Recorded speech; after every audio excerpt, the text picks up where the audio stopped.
And we're off. Yeah, that sense of deja vu that Uncle is talking about. As our 4 featured runners all pop out of bed, all picking up a piece of heart. Not a bad opening, but it's still going to take 3 more before that becomes useful. But hey, who knows? You could get a well-timed... Oh, quick map check. Hold that thought. We've got a red crystal at Eastern and a vanilla pendant, a 3rd pendant at Hera. Yep. And I think Desert was also a crystal too. That it was. So there's a chance. There's a non-zero chance of needing boots. Now, checking the next chest, it's a 2nd piece of heart. So our runners are going to be looking for a bomb drop here, as that will help them in back of escape to get 3 more items, potentially.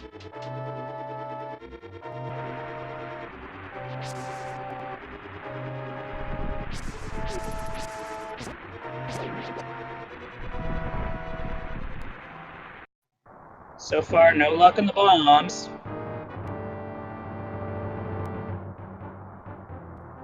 But I am seeing some blue rupee drops.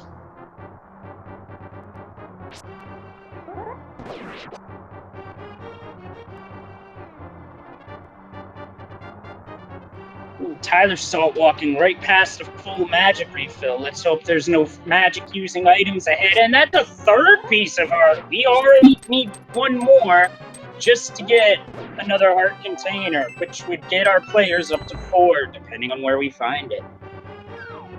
Right. Well, this has been a somewhat giving seed with the pieces of heart at the... Probably not what our runners want to see. What they want to see is a bomb drop, and Tyler Salt is the first. Yep, picks up his 1.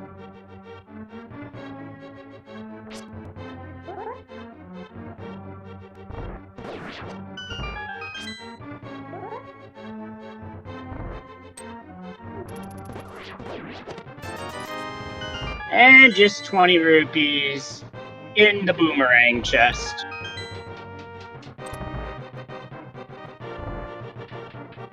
And I didn't see when it happened, but Terranigma got a 4 bomb drop. That's even better than just the 1. Definitely.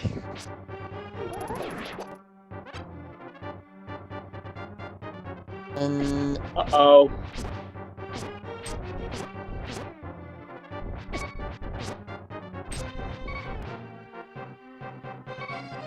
And Edium also got a 4-pack.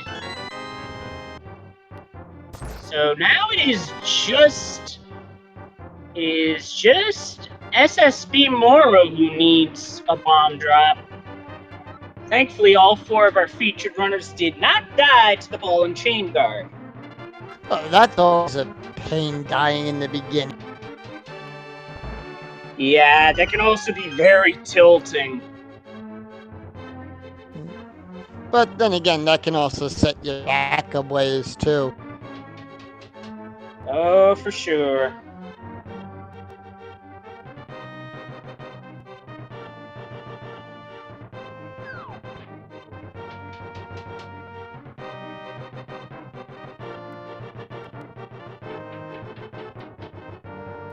And SS, first one out of the dungeon. Still looking for his bomb drop. He might have given up on the guards and may just be going straight for the rats in the back, just based off his movement. I can't blame him because bomb drops can definitely be time consuming, but it's also a calculated risk that you're taking. Oh, definitely on that. It's... On the flip side, we did find a small key down in Zelda's cell, so Dark Cross is definitely going to have something. Maybe it's boots, maybe it's a mat, maybe it's something altogether different. Maybe it's a 4th piece of heart. That'd be a stitch. That's stretching it there. Or just give us a full heart container.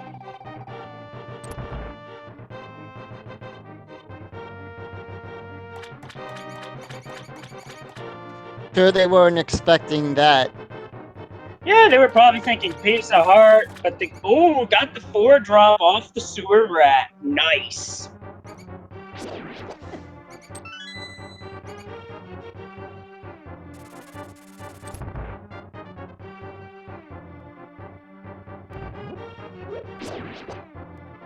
Alright, as we now make our way into the back part of Escape, 3 treasure chests here. Let's see what we got. We got the boomerang, the burrito, and more bombs.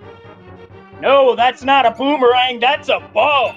That's a It is such a good... Hey, it happens, no worries, but that is such a good thing SSB Moro got that bomb drop, or else he would have missed out on something huge. and very useful. Not to mention 100% required. Right.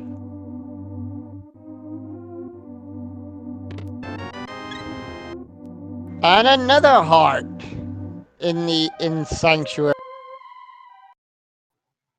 Well, we're off to a healthy start in terms of health and progression. Oh, definitely, definitely. I'll take the healthy start any day of the week on that.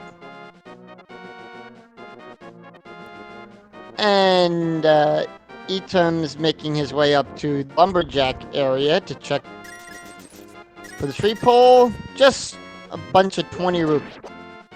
It's actually pretty good for the early game because you guarantee bottle fender, and you also get cash that you can use towards King Zora.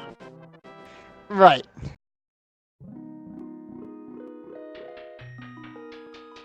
Some mushroom today on the ledge. That is interesting. Because that mushroom means we don't know if AGA 1's required, because we don't know what's out at the witch's hut as we get 10 arrows for the bow. Right. That's dangerous to leave in the woods. You could start a forest fire with that.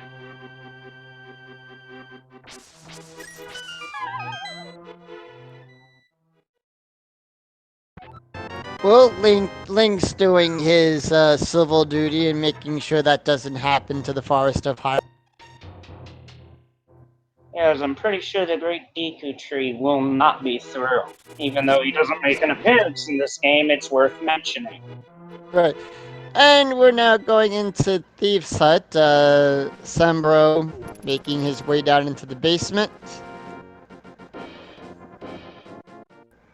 These 4 chests we find 20 rupees, more bombs, another 20 rupee, and more money, another 20. And a hammer! It's hammer time!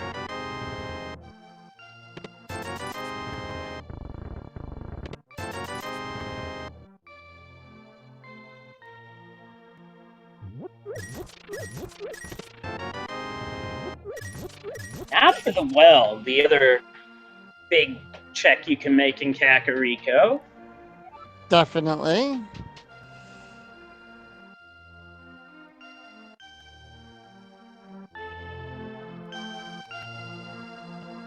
So far, a lot of cash. Oh, there's the mitts. And a bottle. We got and more Kid bombs. open, but now we're just a moon pearl away from Dark World access, and it would be full Dark World access as well. Well, there's our 4th piece of heart.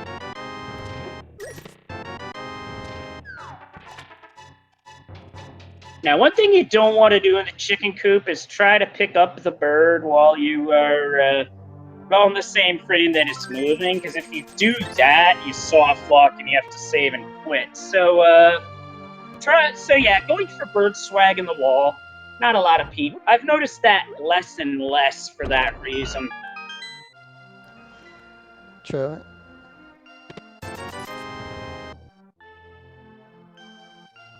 Oh, sick kid had a shield.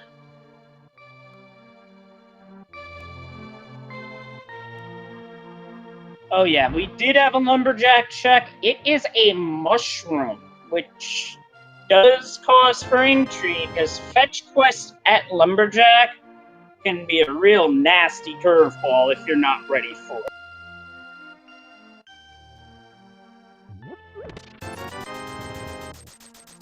And $300 in the bar. That's one heck of a generous tip. Oh, Nothing required in the library. If I was given if only I can get I work from people to give me a $300 tip.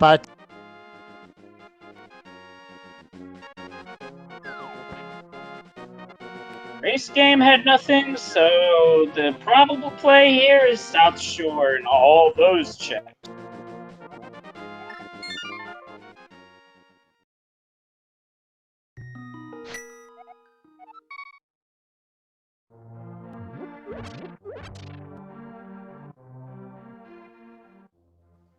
Oh, we got a book. Oh, speaking of the book, I just noticed mentioning that in chat. That's on the island. If that's required, we're gonna need the mirror. Who leaves a book on an island? That might have been the book left behind in the movie Castaway, for all we know. True. Or from the cast of Lost. I was just thinking the same. Or Gilligan's Island. Pretty sure Skipper's gonna yell at Gilligan for that one, and we got Divergence. Nothing of note at either spot. What about draining the water, though? Yeah, that does drain the water. Green Pendant is Skullwoods. Green Pendant being Skullwoods today. Not the nastiest place for a pendant, but it could be better, could be worse. Ooh, half magic. Gladly pick that up.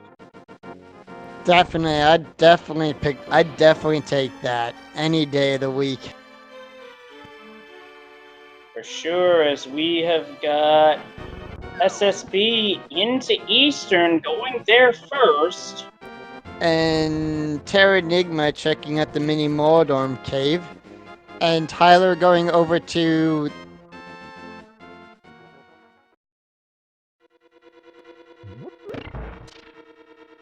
A big key in the Cannonball Run chest. No, this is a farm play. I was thinking it might be an Agena play straight up, but no, this is a farm to get up to Zora money. We have another bottle, a piece of heart, a full heart, 20 rupees, and another piece of heart in the mini Mordorm cave. Oh yeah, if you're farming if you're short on money, that's a good spot to farm for Zora money, especially when you have a glove. Otherwise, you're in the basement of Blonde's hideout farming 30 rupees each trip inside, and that is time-consuming. Unless they're able to perform, unless they're allowed to do that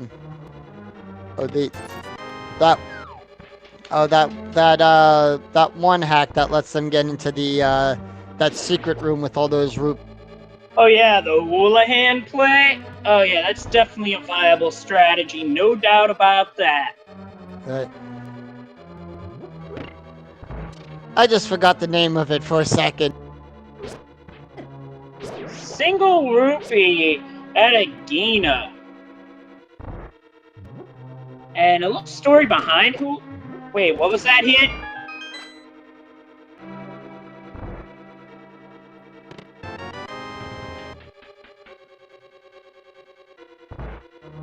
So Red Bomb's got a sword. Ooh. That might make Big Bomb very much worthwhile later on down the road. It's a Red potion in the big chest. Nice.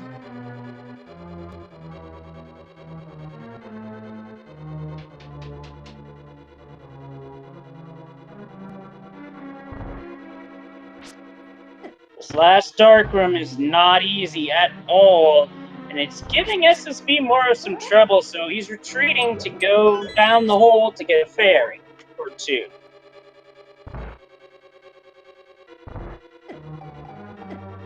Yeah, our progression to move on is at King Zora, and while this is out of logic, this is still a reasonable play to make because you have to do Eastern. You have the bow. If you can do the dark room, knock it out. Definitely. And dark room strats right now myself.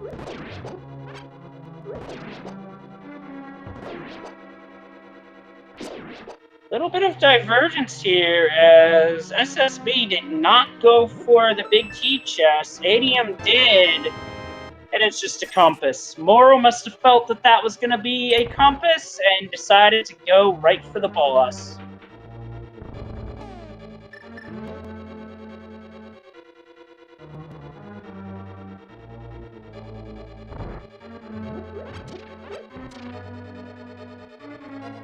Yeah, some of these dark rooms can be quite unnerving, I have to admit. Oh, especially the one in Meyer.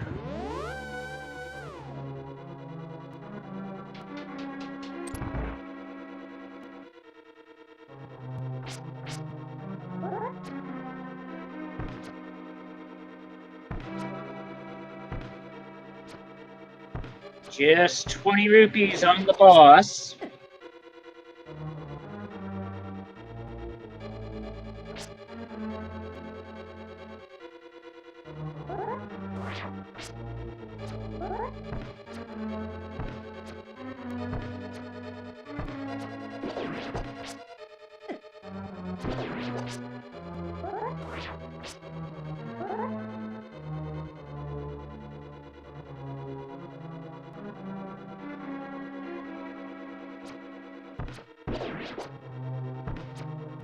I see what ADM's doing here. By shooting arrows in the manner he was doing, stick one in the eye of the Igor, and you get a little bit of a tell as to when it moves, fire a second arrow, and it's down.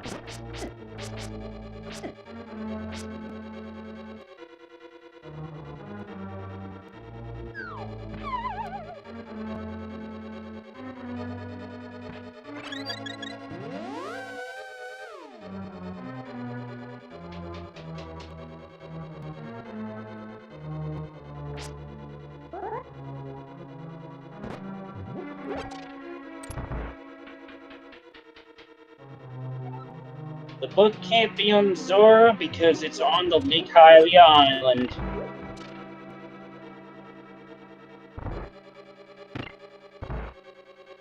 Terranigma Hack might be the first runner to make the way over to King Zora, as they just save and quit right out of Eastern.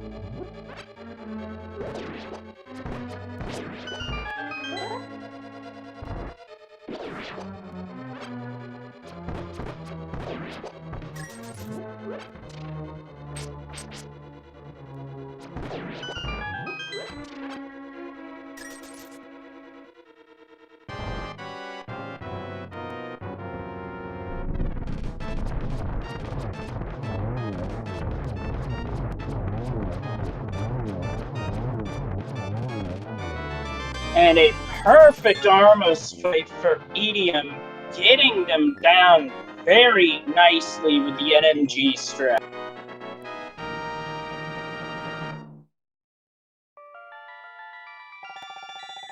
Meanwhile, Terranigma going for the fake flipper strat. Now, you gotta be careful with this, because if you get hit in randomizer, you take an immediate, and right as I was saying it, he gets hit by the crab and takes an immediate death. So that one is commentator's curse right there. I was just gonna say the same thing.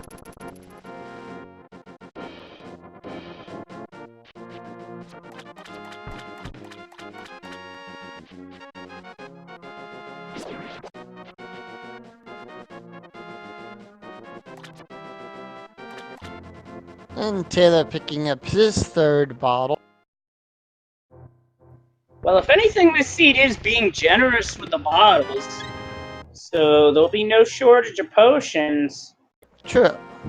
But we don't know how the back side of the game. Right now, we're only seeing the front side. It's giving us hearts, money, bottles, a bow. So to confirm something asked in chat, correct. If you have a fairy in a bottle and you take a death while fake flippering, that is completely ignored. Because otherwise, in the vanilla game, you fake flipper and you get hit, game doesn't know what to do, so you soft lock.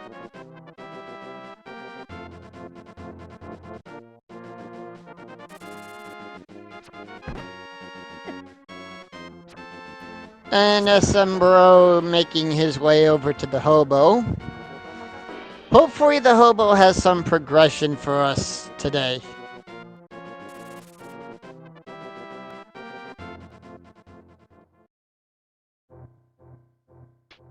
Oh, that's progression for sure. That is the mirror out of logic. Hey, I'll take it. We have No one doubt half. about that. Yeah, we have one half of our Dark World access. Just need to find that Moon Pearl now. Meanwhile, I didn't see what happened to Tyler's self, but unfortunately took a death. It looked like he took a death in in one of the dark rooms. Yeah, if I had to guess it was that last dark room, and that one can definitely get you if you're not careful. Actually, yes, it can be vanilla flippers because Well, it can be almost anything up there. I mean, yeah. Zora could have the Moon Pearl for us. Well, We're about to find out because today King Zora is doing a scam of a different kind, scamming you out of progression. yep. $20 on the Zora ledge. For those of you keeping track at home.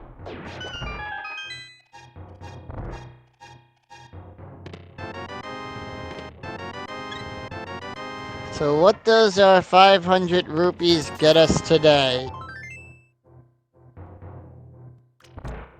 Dark World access. I called it too, didn't I? Yep, that means our next step is a trip to West Dark World. Stand clear of the closing doors, please.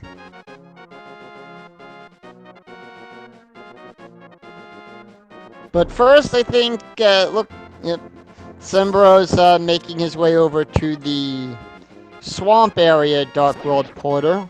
So probably we're gonna get a hype cave check. Terra Enigma close behind on that as well.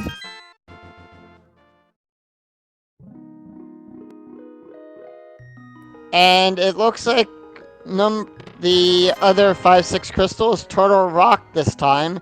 Eastern Palace is a crystal. Mire and Swamp are also needed this time as well too. Alright, time to check out Hype Cave. Single rupee. Well, it can only get better from that. Oh, shovel. Fetch quest. And with the well, spot that's for that another 2 pieces of heart and a full heart container. Depends on what we dig up. This game is just giving us a whole bunch of loving.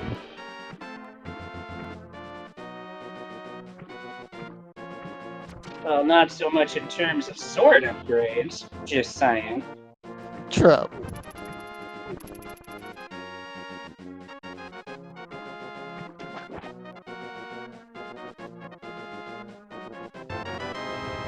As Idiom gets the mirror. Now, anything picked up with the mirror is going to be out of logic, so it'll be interesting to see what we find while using it. That's nothing. Nah, 20 rupees in K45.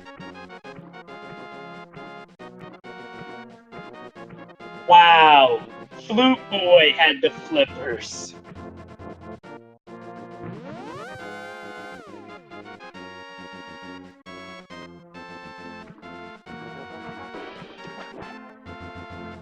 And we're having a quick warp back to Light World, and we're gonna dig up just 10 more hours. Meanwhile, Terra going over to the digging game. Short on money, though. We'll have to come back.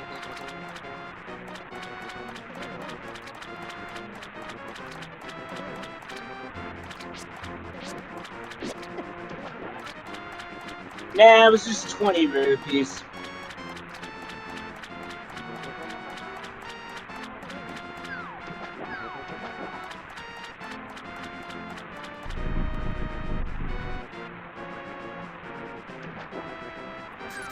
Tyler taking the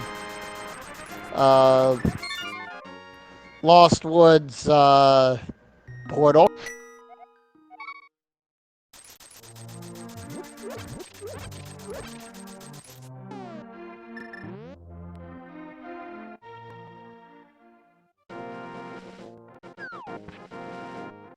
All those digs for just 3 bombs? That is a massive letdown. As Terra Enigma Hat gets the mirror.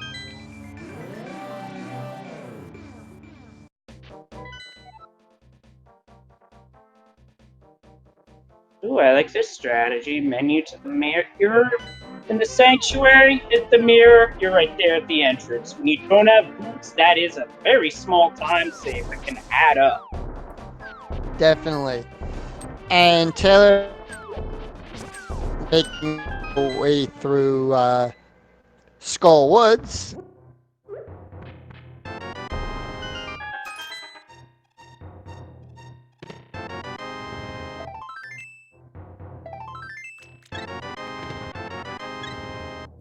About to get a waterfall cave check. Nice dodging there of that wall master as well too. And in the waterfall we have 20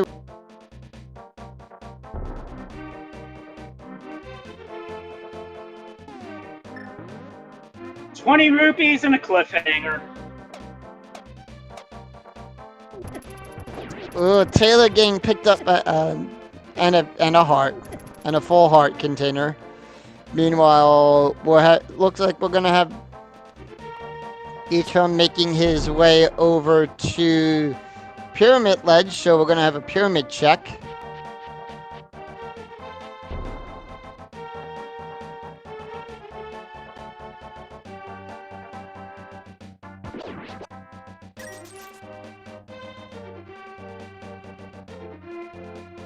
Just 10 arrows. But when you're low on arrows, it doesn't hurt to pick them up. Although most seeds, not the case. Right. And we got ourselves the red boomerang in the pop prison chest.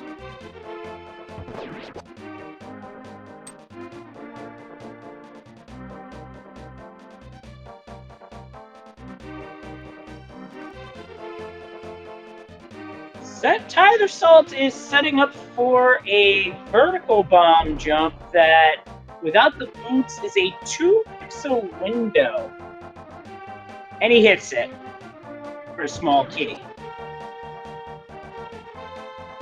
As does SMP for the same small key. Meanwhile, of our featured runners, the reason Eddie's heading over to Pod is because he actually has the money for it. Nobody else does. Oh, he saved wisely. Yep, no doubt about that.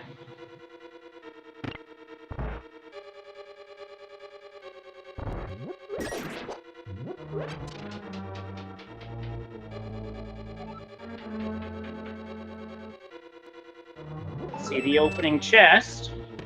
Small key. Not that it matters because we have the bow. Right. Well, wondering if Pod is keys in the front, All the good stuff in the back. Also known as a mullet dungeon by our own Dr. Bobtastic. Business in the front, party in the back. And the way pod key logic works is that it's always going to assume that you're going to make the worst decision possible. The reason for this is to avoid soft locks.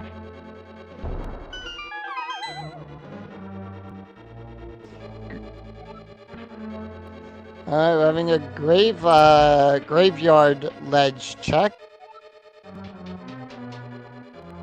Well, that's pod money and then some for Tyler Saul.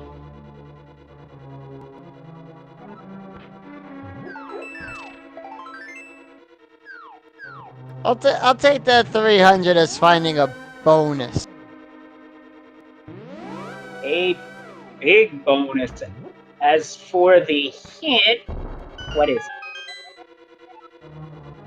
Unique item is in the Dark Village, and Terranigmahak is in that area, so we can find out what that is very soon.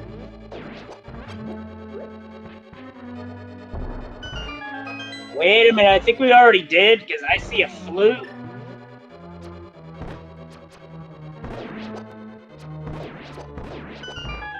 Dubious value for Etium, but it came a little too late for us if you saw that Terranigmahak picked up the flute. Probably happened during when his stream froze. Either that, my guess is it was at the digging game.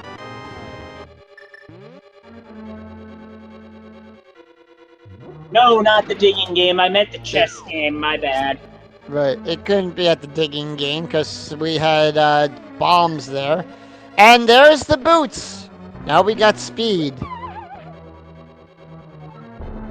Yep, we got speed, we got bonk rocks, and we got King's Tomb. So that whole area is now fully open.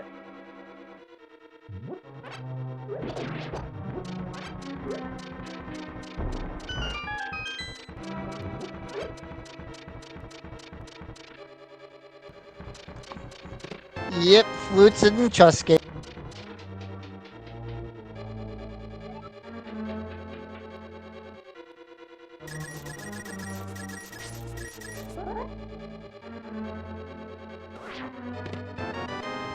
Found a small key.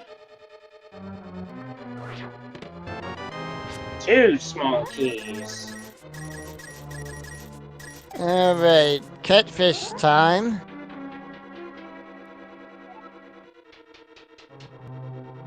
Titan's Mitts! Wow, what a play! Some seem to get catfished. Other times, if you didn't go to catfish, you catfished yourself. Lake might want to dry those off first. They might be a little soggy. That might be an understatement, but hey, I heard Death Mountain's an active volcano. That just might help in that regard.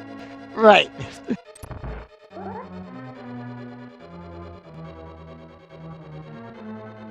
We've got Edium in the Dark Maze. This can be a tough dark room to navigate, especially low on health, and even so, it's very easy to get lost.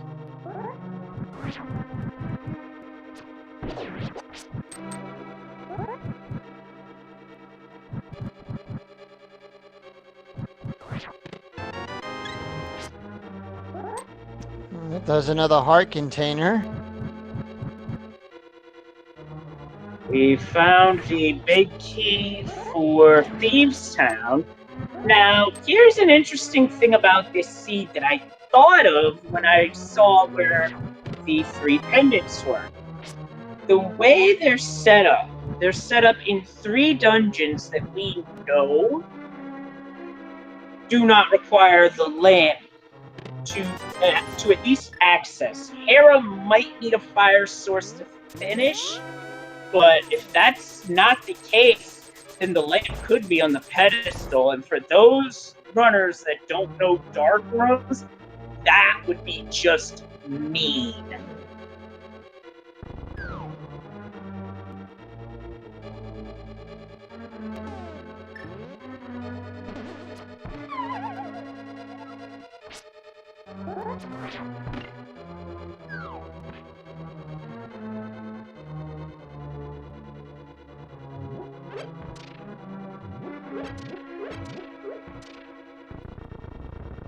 Now, to respond to that in chat, that would be super evil, and if that were the case, then for the second time in 3 nights, or afternoons, we'd have an all dungeon seed in the late afternoon / evening race. I've had a very trolly seed once that I commentated.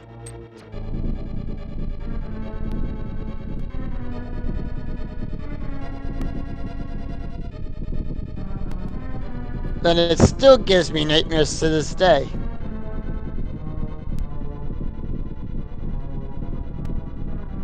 See, that would be the sort of seed that runners who know the dark rooms would be able to fly through. Everybody else who doesn't know the dark rooms would be pulling the pedestal and either doing frustration slashes or dropping bombs on it. Or both. Meanwhile, Sombro having the blacksmith with him. Terra Enigma picking up his book. Which does give us desert access. But we already had that anyway, so more importantly, that gives us access to whatever the tablets could be hiding, but we don't have a Master Sword, so we'd just be checking them. Right. And Terra warping from the Mire area, from the Mire teleportation pad to Death Mountain. Well, there's the lamp! Hammer Pigs at it!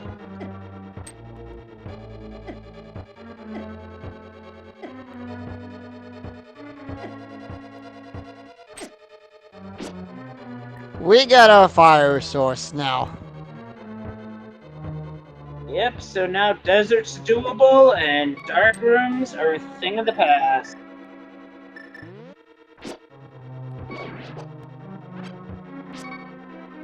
And just 5 rupees from the smiths. And it looks like Etium is having trouble with the Turtle Party room, as it's known. This dark room can be really dangerous, especially if you don't have the fire rod to light the torches. You're probably not going to be sure what angle you're getting attacked from until you're getting hit.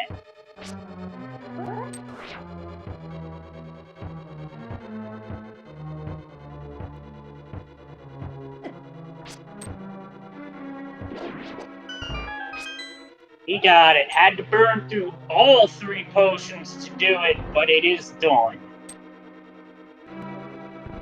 While Tyler Salt finds the ice rod on the old man.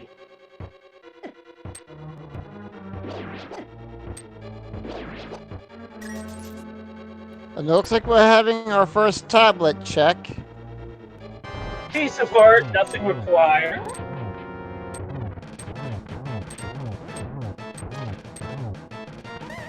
And Elmaster King is not playing nice with Phase 1 RNG. Oh, when does he never play nice? When you have silver arrows and you just smack them with one right away. And this is definitely. this is where the fight can get dangerous because he can charge while swinging his tail. Basically, his attacks all 3 could happen at once, so that fight can get pretty dangerous. And that was for Blue Mail. A welcome pickup. Yeah, definitely. So that prevents a little bit more less damage for Link. Well, Terra Enigma did pick up something required in the Tower of Terror. We see it on Tyler's outside, and it is the Cane of Samaria.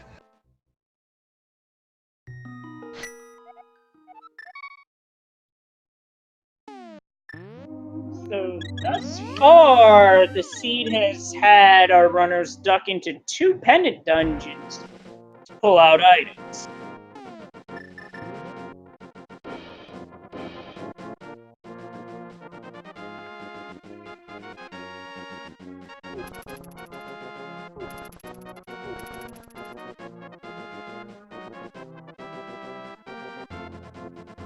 looks like our and the ether bombos tablet rather not required. So neither tablet having anything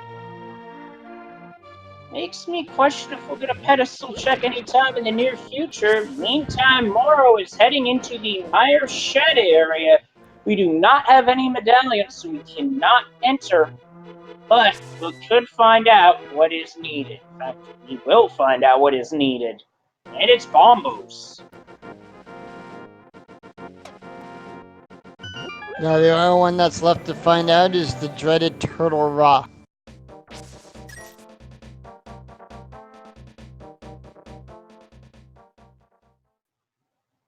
Meanwhile, we got a Moldorm fight.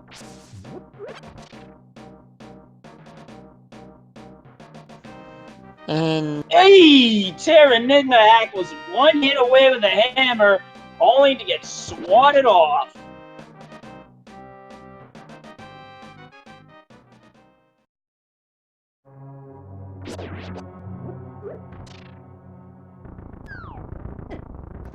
just some bombs in Checkerboard Cave. Oh, no. I thought Terranigma was about to, okay, considering he And only down he found... goes again! Jeez, I'm already starting to get flashbacks of an early race as Edium gets wall mastered. Well, me and a friend where, unfortunately for me, I had trouble with Moldorm for 5 minutes.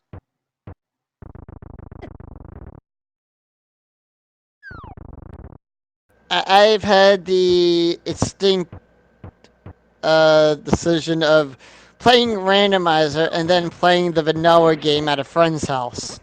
I'm trying to do randomizer strats on vanilla. I have done that while trying to speedrun vanilla. It doesn't work very well. And there's Bombos!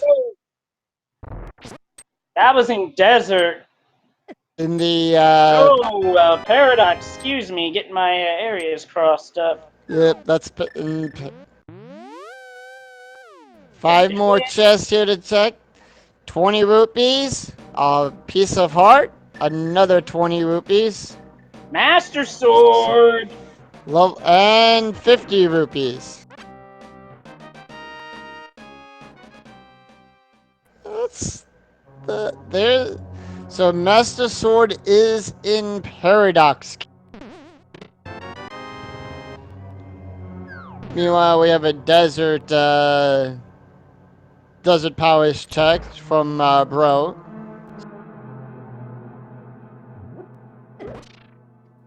$50 rupees in the big chest as Edium picks up the red boomerang.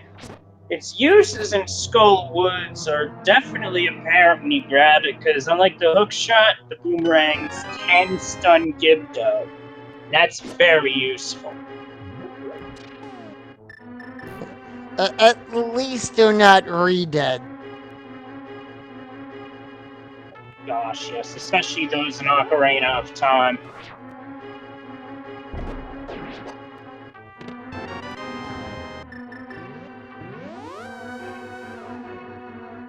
Now the big question is this: are we going to get a pedestal check from any of the runners that have the book? Is pedestal still in logic?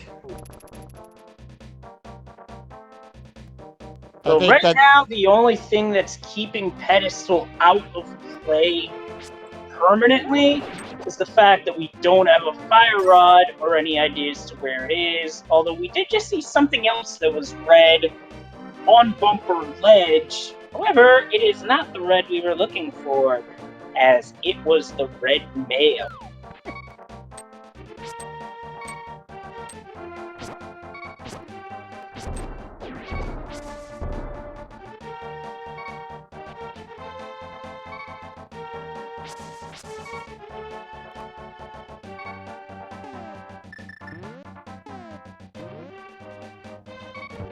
And SSB did set up with bombs, but unfortunately none of the land molars got caught in the blast.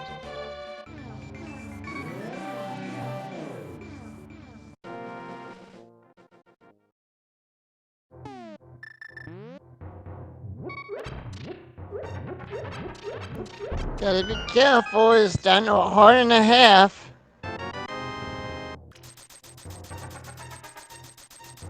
So far, so good. Takes a hit, decides not to chance it any further, understandably so. Switching up to the hammer.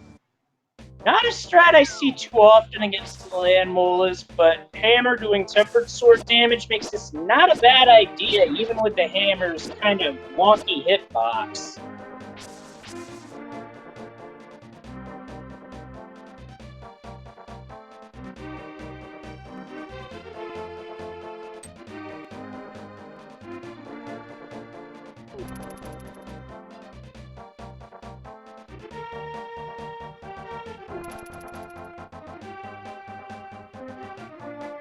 Now the last landmo will shoot out rocks in 8 directions, which makes things a bit tougher, but SSB finishes the fight.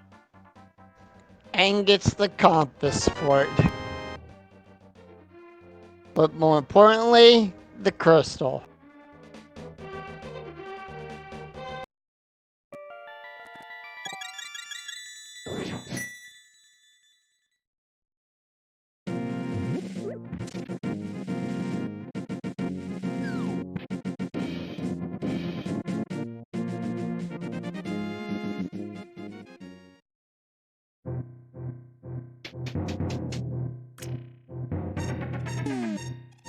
So the Swamp Palace big key requires the hammer. Gee, you don't say, game. Basically, that's a 9 in 10 chance of Swamp Palace big key requiring the hammer, as there's one chest you can't get to without the hammer in that dungeon. That is a scary thought. Yeah, not to mention a rather redundant hint, for lack of a better term.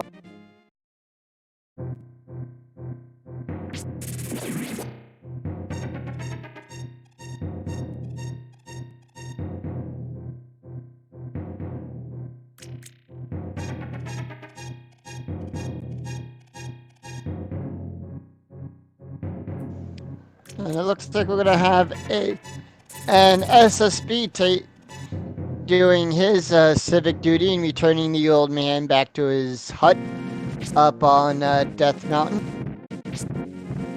Yep, he'll get rewarded handsomely with the ice rod. And speaking of rewards, Tyler Salt just went to Catfish and got the Titans mix, while Edium gets the boots.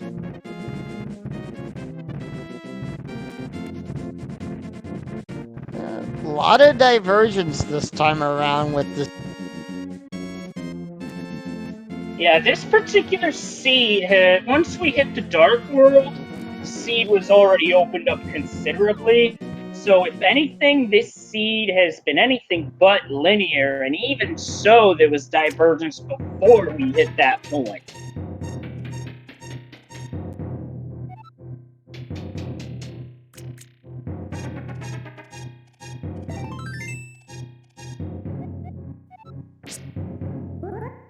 And we just found out where the Boots in Thieves Town hint was. It was in Spectacle Rock, and I thought he was about to bomb the tablet, but no, he's actually setting up a bomb jump. And he made it.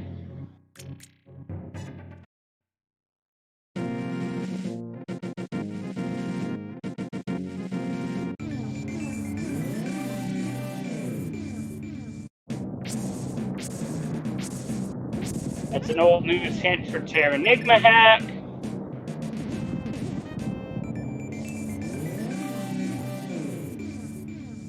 And I think we're about to get a pedestal check, so Chad, nope, I get you baited on that. I was hoping for a pedestal check, but no, not this time.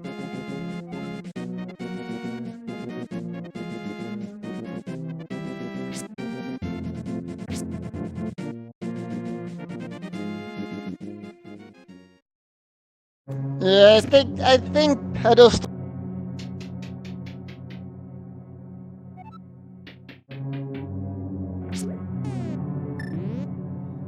As it stands, pedestal could be our Turtle Rock access medallion. Oh, that. I don't even want to think that.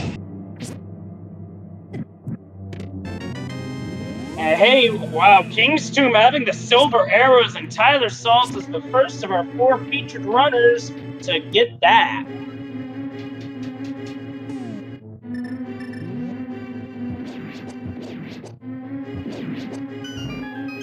Oh yeah, it certainly can be hookshot. I mean, there's still an outside chance of this being all dungeons, but it would have to be something obnoxiously gross for that to be reality.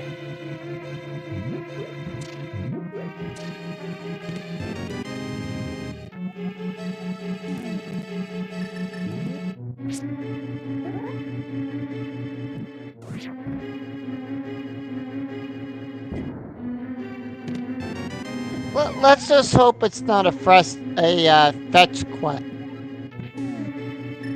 Yeah, 'cause that would be gross. Like, I because, yeah, I've seen that happen in a seed where like the boots were with the witch, or I think they were on pedestal. yeah, I think the worst case scenario at this point would be short fetch quest change the go mode, because at this point that would be having to do either one, and that would just be disgusting. Yeah, but we know chat would love that. Yeah, chat would be amused by that, but our runners would think that the seed just basically did something disgustingly dirty. And as a runner who's played those seeds, I wouldn't be surprised if a runner would think.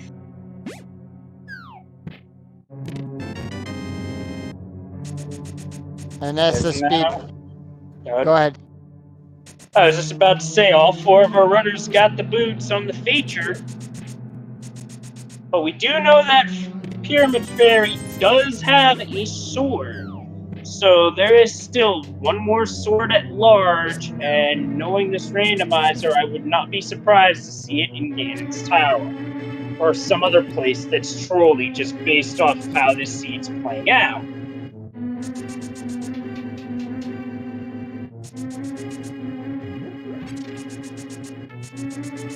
Well, it should be like on pedestal or something.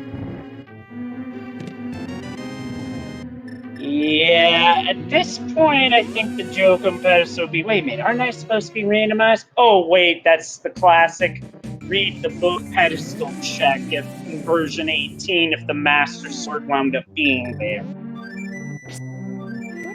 We might have to get that shuffler check.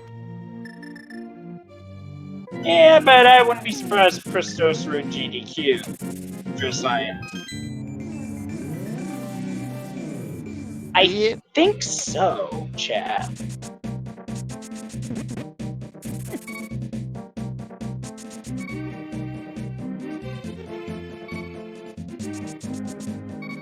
Although this sequence is going to be nice, because if he takes it all the way to King's Tomb, Terranigma Hat will get the silver arrows.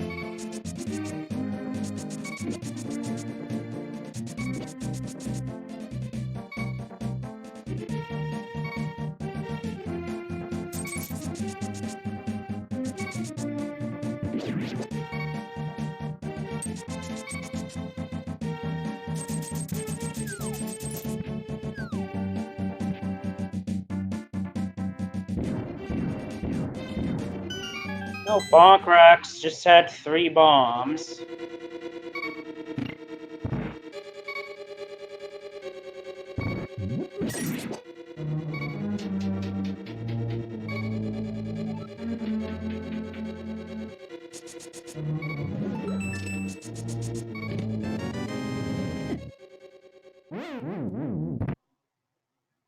That was a death warp from SSB Moro, as you got the key and decided to, instead of mirror, just take the death to get some health back.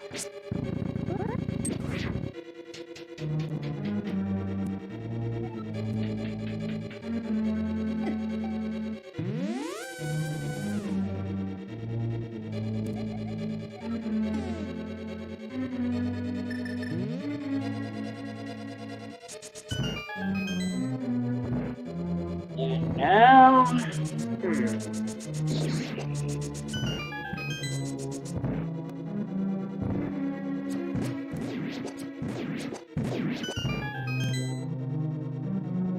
As now we're at the end of the North Dark Light World section for Terra Enigma Hack, and he is about to be rewarded with the silver arrows.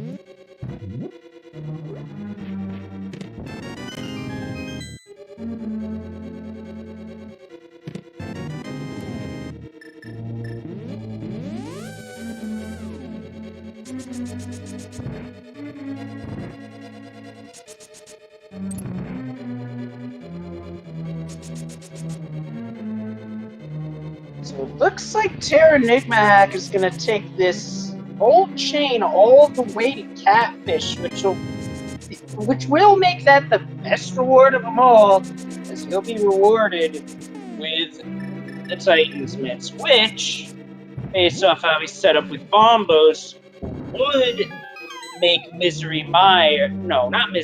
Ice Palace doable, but also not very easy.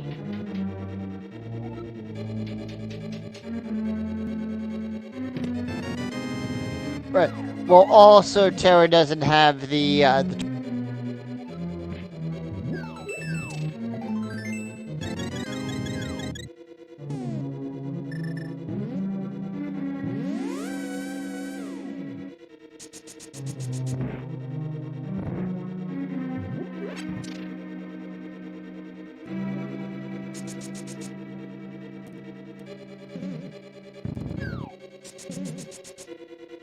Actually, the play is over to Meyersheld.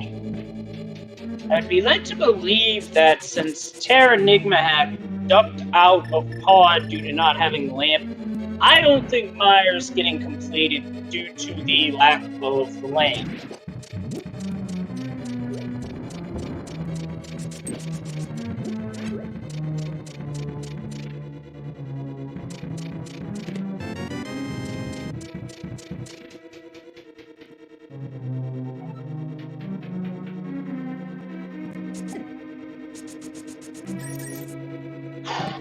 That would be a really rough Turtle Rock, because the only way that would happen is if the Turtle Rock key logic rolled in just the exact manner for that to happen. You would have to have all the small keys line up as well as the big key be in its vanilla location. What are the odds of that happening? And that would be disgusting. And quite salty. I'm sure we'd get a few frustration slashes and bomb drops.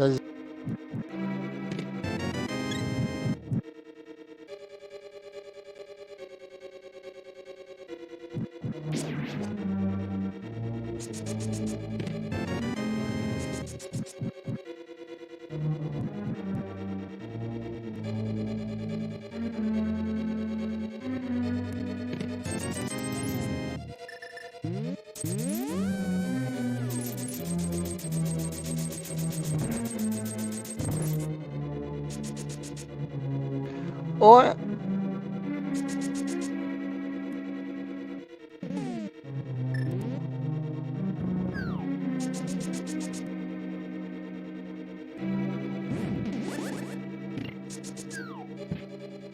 was about to say, not sure what order Terra Enigma Hack's about to do that in, but going through this sequence will be rewarding as they'll wind up with the lamp inside of the peg cave.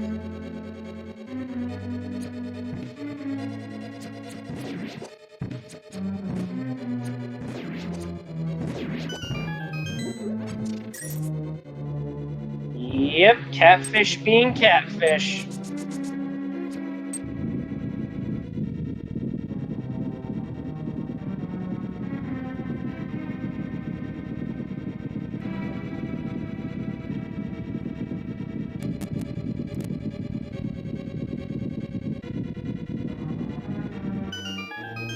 And one silver arrow later, Tyler Salt has taken down Helmasaur King, and that will get him Bloom Ale.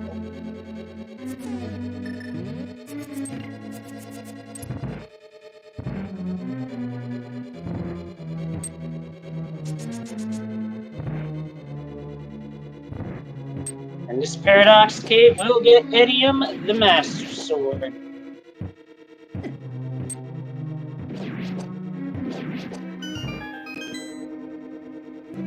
I see Tyler's mirroring to finish Eastern while here. Good call. That's a standard play, taking care of Pod and then just warping to take care of East.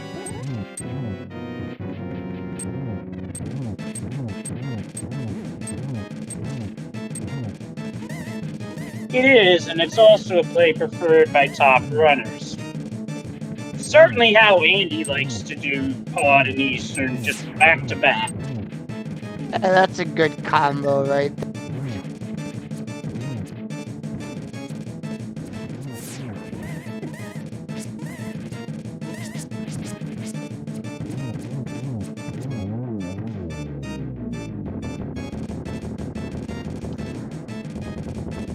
But then again, it's also very rare when one is a pendant dungeon and the other one's the crystal. True, but if you're playing an all dungeon seed, then it doesn't matter. I remember trying that as a kid to answer a question in chat, and unfortunately, Ice Rod doesn't do anything to Helmasaur King, even with the mask off.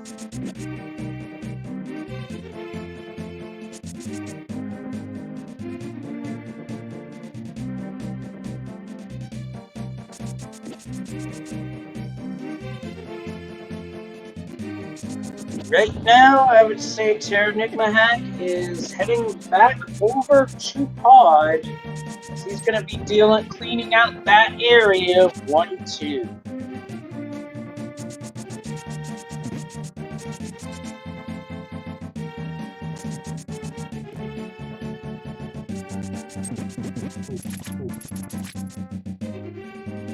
Have yet to see a Swamp Palace play from anyone on the featured stream. It'll be interesting to see if anything is there. But our runners do have access to at least 4 checks in that dungeon, and it is still possible to have a vanilla hook shot.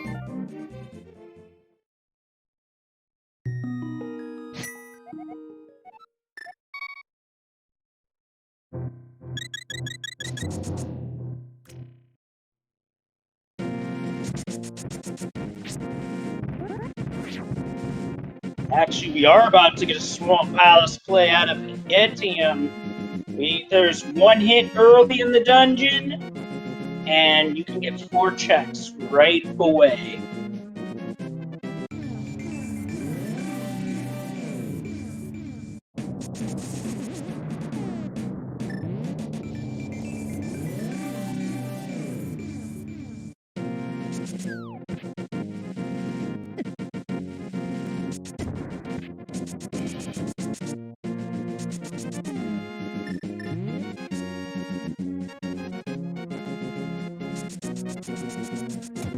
Of course, that first chest is always going to be. The only time that first chest is not a small key is key sanity.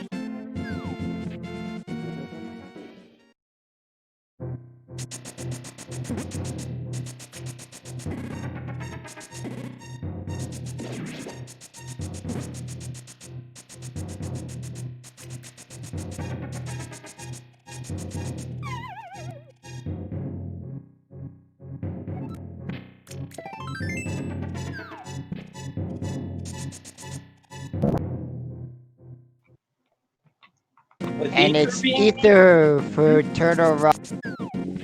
That is correct, so no Turtle Rock just yet.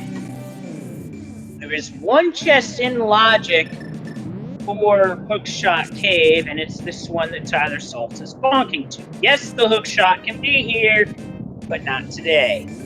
Oh, and SMB doing the Super Bunny kit. Well, what looked like he was going to do Super Bunny, but Tyler looks like he's going to do that. SMB checking at Paradox Cave first. Not a bad play if it's routed that way. And we've got ourselves the Blue Boomerang. So now Tyler Salt has both. Did not go for Spike Cave though. Could have tanked it. Be interesting to see if anything turned out to be there. Oh god, imagine if the fire rod's there. Oh god, that would be disgustingly bad.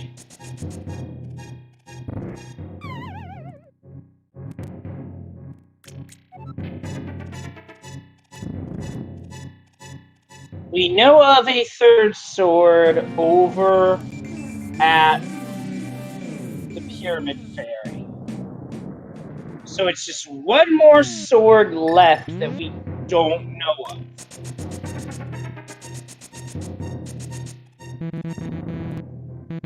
Wouldn't be a bad play to go into Mire, because you know you can get in there, you know you can beat it. Yes, you can get in by bonking with the boots.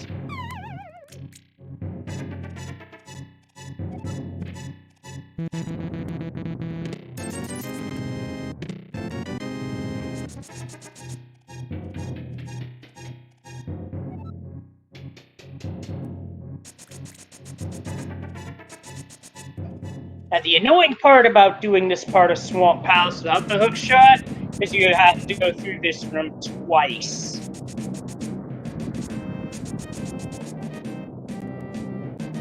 A compass.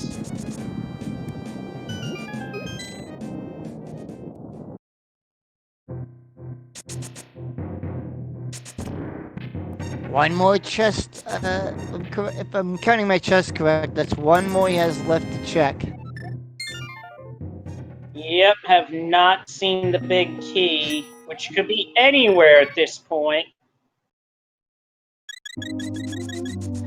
Fingers crossed. Here we go. Left it's just side completely not required at all.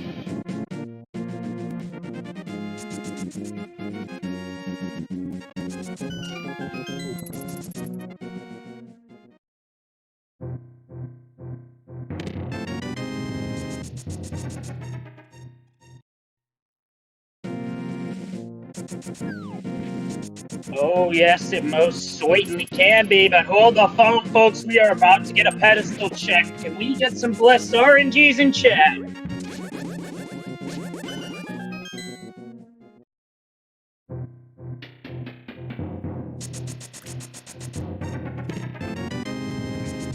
Meanwhile, Taylor making his way over into Mire.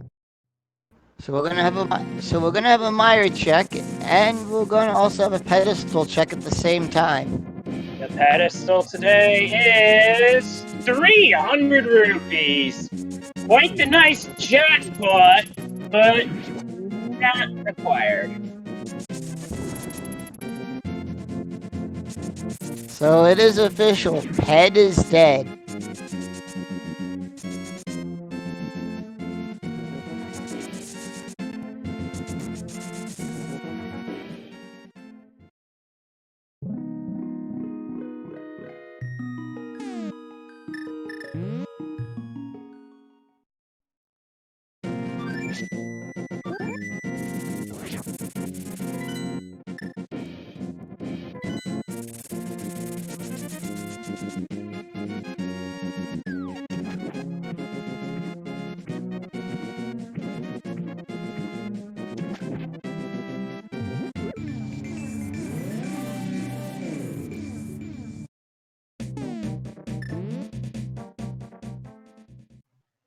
No, I think Tara's just checking over things based off what I'm seeing, and in the meantime, we've got ourselves an ice palace. Arrows on a tablet. Thanks, game. I already knew that.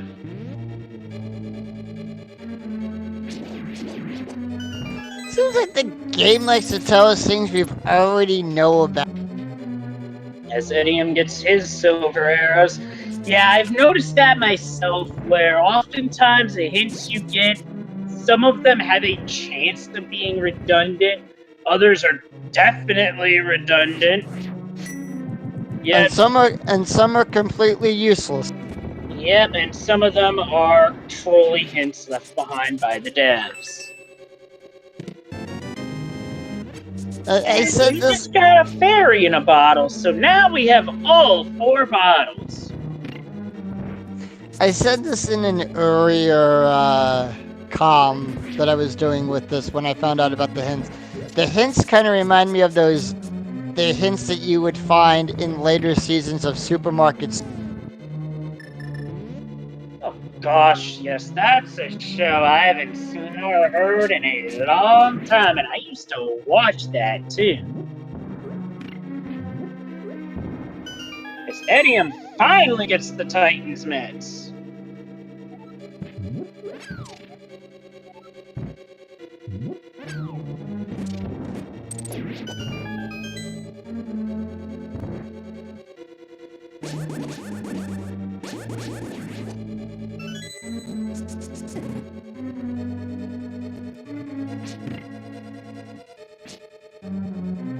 Yeah, that was a 90s game show. It's still on in reruns today over on a TV I'm not sure if I'm allowed to say that. Well, if it's Game Show Network, it's not too terrible. Well, then that's fine, I would presume. No, it's not on GSN. It's on Buzzer now.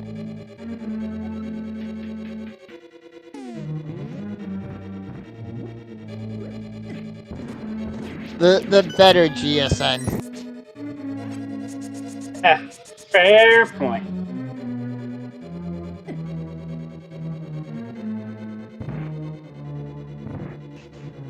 Alright, till they're making their way over to...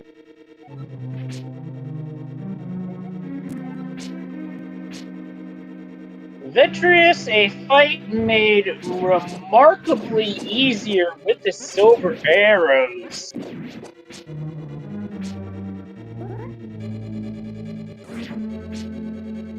And Victorious has a key for us.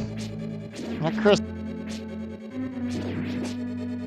Oh, speaking of old game shows, they brought back Let's Make a Deal, which is unfortunately not one that I've been able to watch at all, because I'm just... Oh, that's been on for a couple seasons now. That's been on... Now Let's Make a Deal, I meant Press Your Luck. Oh yeah, yep, that's one of my favorite game shows. That and Card Sharks. They brought both of those. Oh, we just got a big hit. A unique item requires a green pendant. That fire rod could be right to the hook shot. So now the question is, where is the fire rod?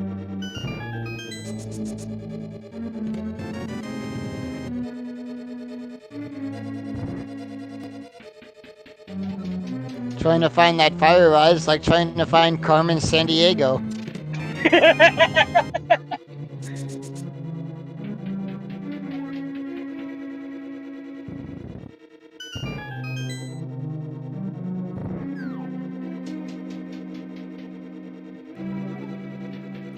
Then again, I probably wouldn't be surprised if Coldster probably has it. Well, we found the Cane of Berna in Ice Palace. We've yet to see Cold Stare. As Idiom gets the clip into the stairs, that's something that's been found recently within the past few months, and if you do hit it, you save 4 seconds, but be careful, you could spike yourself.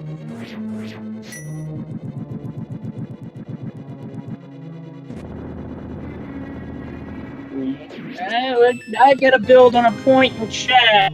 Liu Kang puts more than Turtle Rock Laser Bridge in logic. It puts Spike Cave in logic. And that is one place we haven't checked yet.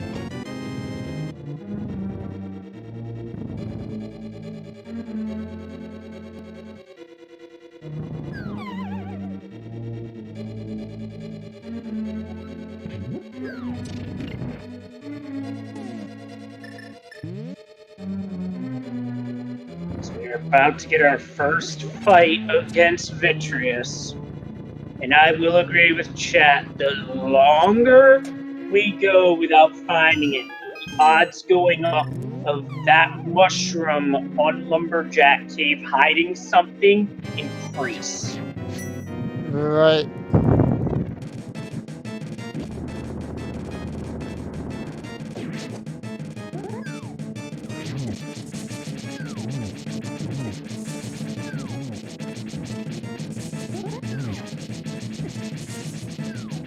Meanwhile, we have a fire rod in the iced tea room. Exium finding the fire rod. So now, based off the hint we saw earlier, oh no, SSB Moro did not get the fire rod. No, that is going to really hurt. Right, he's gonna have to go back in and check. I do like the use of hammer strats on Cold Stare, which, for those of you not familiar with swordless gameplay, it's basically a fire rod or using bombos on the marking in the room, and then using the hammer to take care of the boss.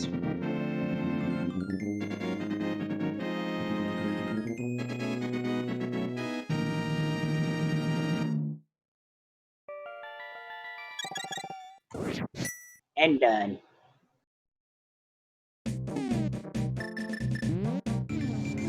Oh no, this is gonna be disastrous for Moro as he's taking a flight.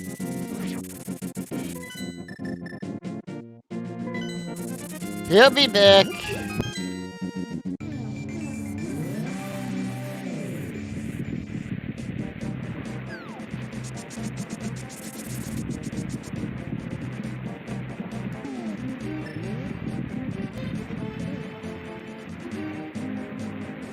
Yeah, this is about as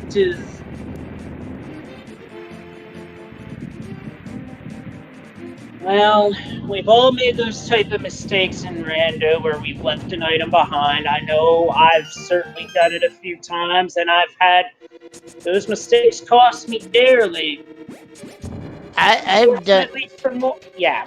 Yeah, I've done it too, and I'm still working on my rant on bringing my time down on that before I actually join in and everything.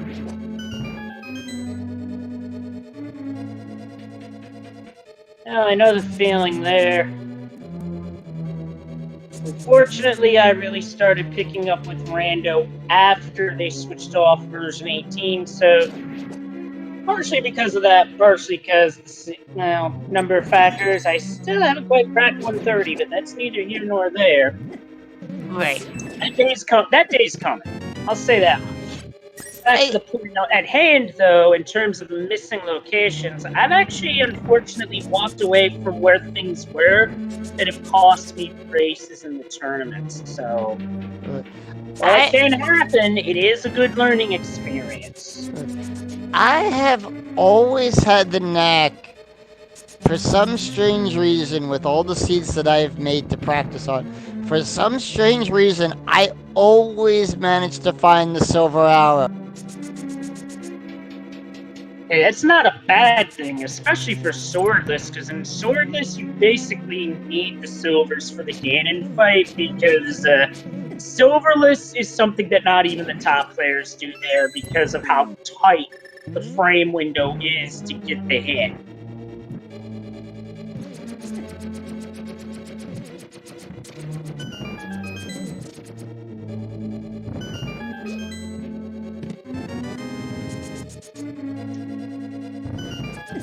Well, the point being is that sometimes as runners, mistakes happen, and you just have to learn from them.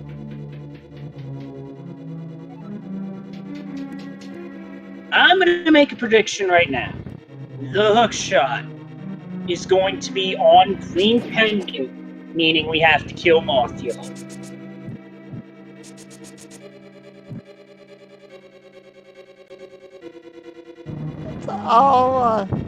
I'll take that. Spike Cave's also possible, but it's also possible for Ether to be on green pendant with Fire Rod in Spike Cave, which would also not be pleasant. Oh wait, we already got Fire Rod. I meant Hook Shot. Don't mind me. I mean, it could be worse. Hookshot could be on Mimic Cave.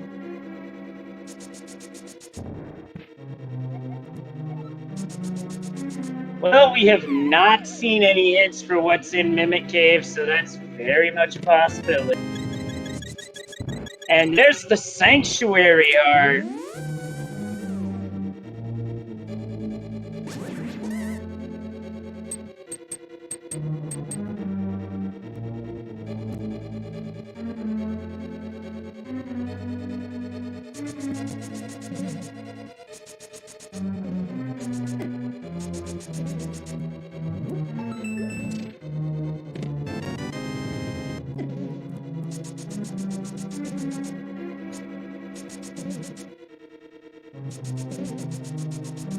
See how one would actually miss getting the Fire Rod here, because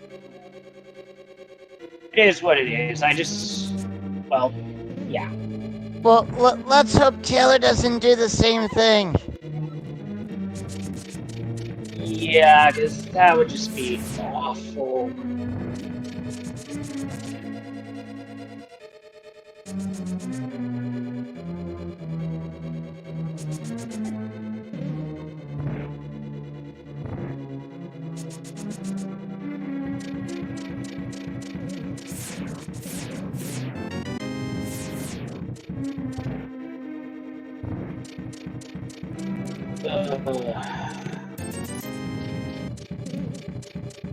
So no required items in Mire, although Sanctuary Heart definitely helpful, especially when you're low on health, as Tyler Salt picks up Cane of Burna.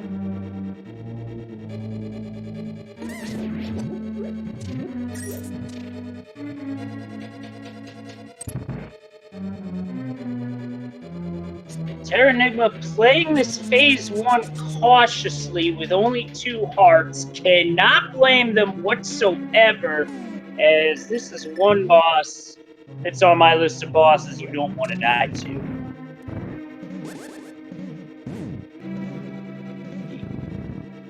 No one likes dying to a big giant eyeball. Especially one that takes 2 minutes to get back to. Don't think Tyler missed it just yet. He did bomb jump to get over to it. If he follows this to Ice-T, those Pengators making it a little bit tougher.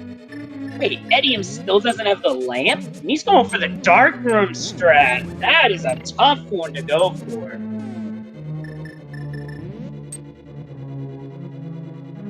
And with that, Tyler Salt has the Fire Rod.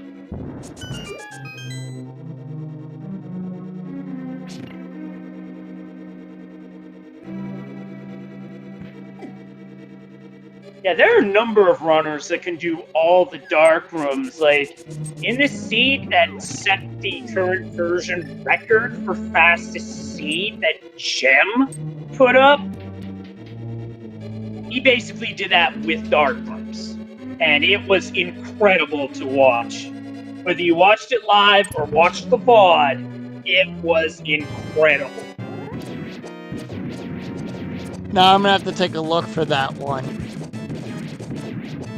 Oh yeah, it basically took the term jet seed and let's just say gem turned in no pun intended, an absolute gem. It was brilliant. And in fact, with how good of a seed it was, there's a potential that had the big key rolled even, well, let's just say there's still sub-hour potential had one thing been different. I will leave it at that.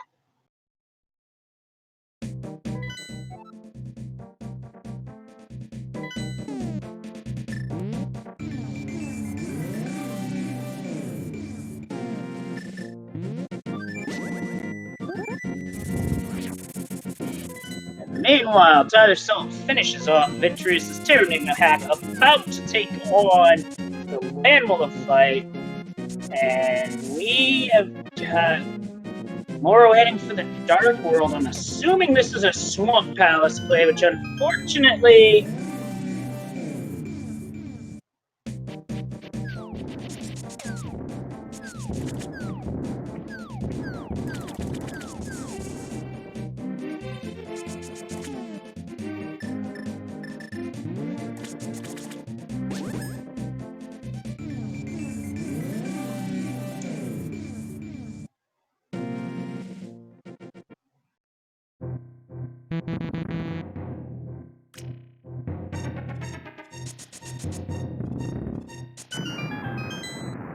Oh yeah, we still got a number of locations we could go to that we have yet to see.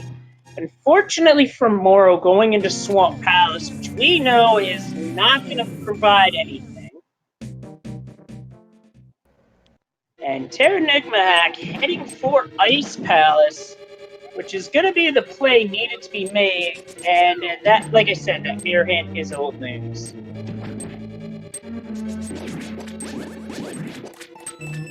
Actually, this particular empty swamp doesn't make me sad because even though we are looking for items, it's an empty left side swamp, which is the dream when you can actually go through the whole dungeon. When you're looking for items, though, it's a nightmare. Yeah, it's a different story. Well, meanwhile, Tyler Salt is heading into Skull Woods, capitalizing on the hit that a unique item requires the green pendant. I mean, there is still debate possibility here with it being Quake or Bugnet or Cape. However, this is a good play because it is a unique item of some sort. It could be Ether, which would send us to Turtle Rock. It could be Hookshot, which would send us right back into Swamp Palace and open up the other 3 chests of Hookshot Cave. Or it could also be the powder, which would send us straight for Magic Bat on a fetch quest. Which would not be the worst thing to happen, admittedly. No. I'm sure there's worse.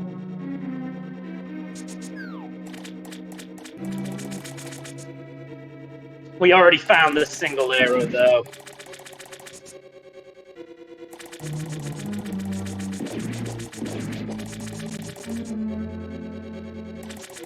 So the Mothula fight is a pain in the rear end because this fight, anytime Mothula gets hit into spikes, damage is nullified. So your hits have to be where he does not go into spikes. And Mothula's burning.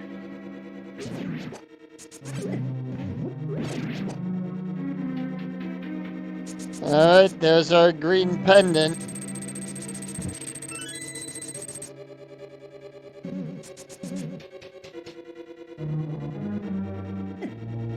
Got her not so fast. I thought he was doing Spike Cave too, but that's not the case.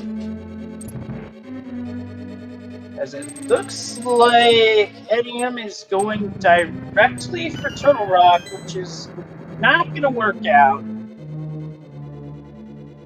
mean, this could be Turtle Rock opening into Spike Cave still.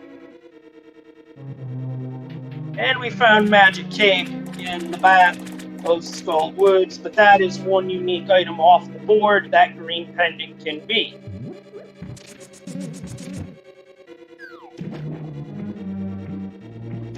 Now we're getting the ped check. The Galaxy Brain ped check for Tyler Salt. He's about to see it's a rupee horde. That's actually the fastest way to check pedestals, right after beating Skull Woods.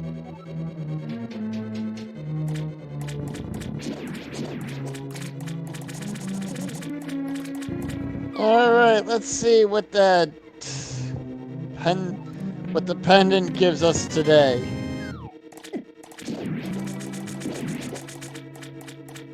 I'm going with the hook shot. Same here, but if it turns out to be Bugnet, then that would be assigned to do Aga 1. It's the hook shot! Nice call. So now we can finish off Swamp Palace as well as go through Hookshot Cave. We have got to find that Ether Medallion soon, and if we don't, then that's when you do AGA 1, because all the good locations would be gone.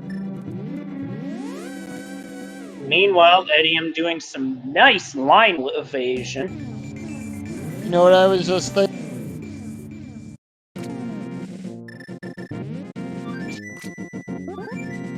Here's as to why he's going back in. There was a hint that said that. Wait a minute. Did we ever? No, we did not. So this is something new that I was not expecting. And at about 1:30, 1:53, Edium is getting a coffee break.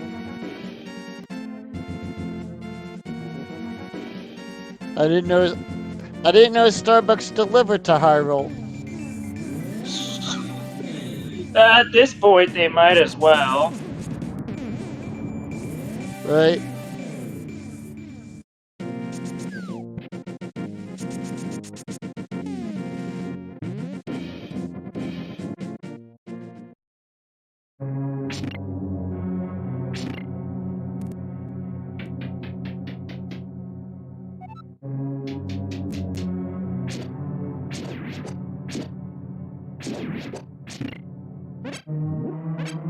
And that's the Quake Medallion. Normally good, that find would be.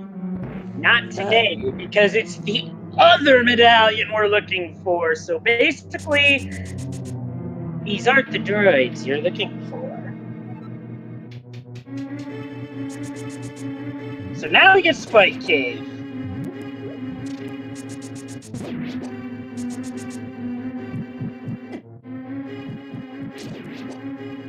Which with Canterburna, not a worry, especially with half magic. But it's going back. That's the... Not Spike Cave, but very good routing nonetheless. It just didn't work out. Right.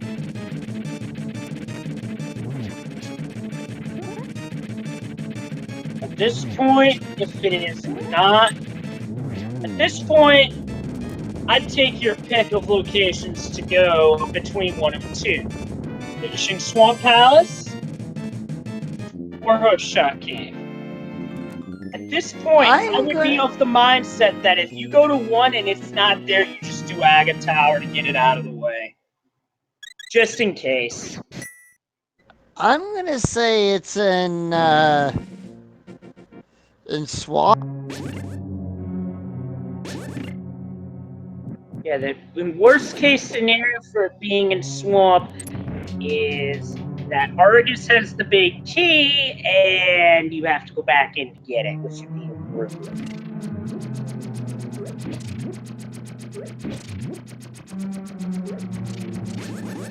So now Edium's about to cash in on the hit, which will get him towards the hookshot from Sahasrara.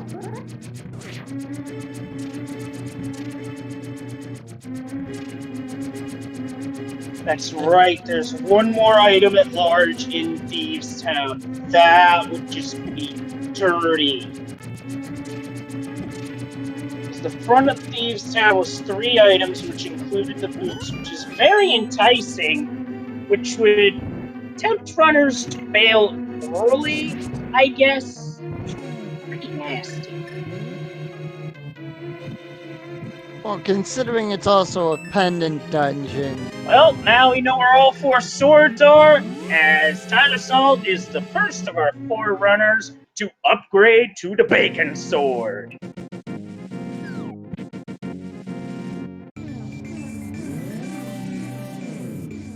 That sounds mighty tasty.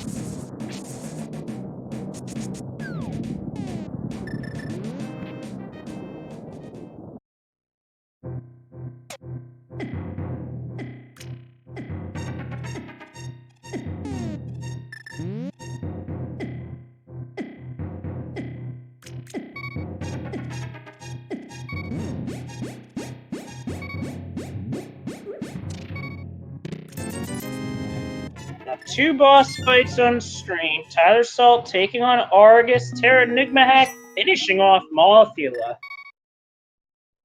And Eddie, I'm about to go into Mothula. Just missed on that second spin. Not sure how that missed, but whatever. A piece of heart in you! So the game fooled us. The big key wound up being locked inside the chest.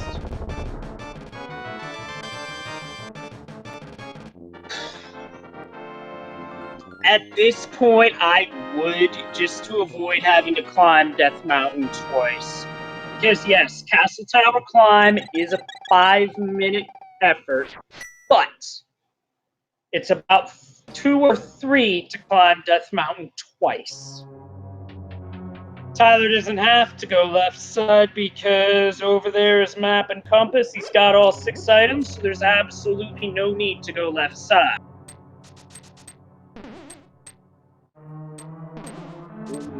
This could be interesting. If it's Thieves Town, then we've all been fooled, and that would just be dirty. Which would have meant the boots would have been the bait, the perfect bait left to draw everybody to leave. Now he's checking Bumper Cave, but it's not required, as we know from previous runners. Not getting red mail. Nope, I don't think he saw that earlier. So here's the question, would it be on the top or would it be in the big chest?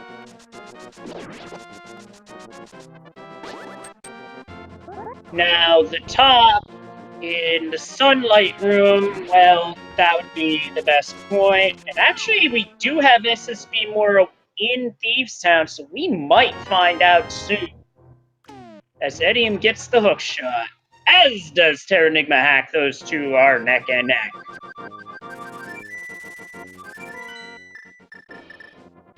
And Tyler making their way back into Thieves Town as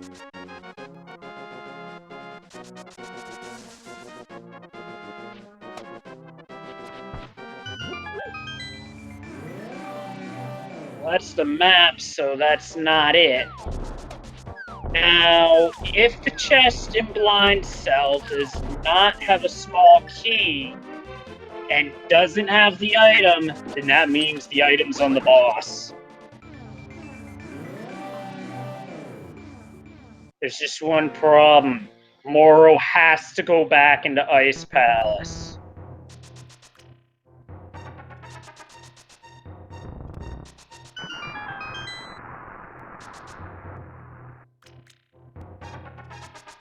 Yes, it can, just like how the Swamp Palace big key and the Skull Woods big key can be locked in their respective big chests. how does that even happen? 50 rupees, so it was not it. Unless I miscounted items earlier.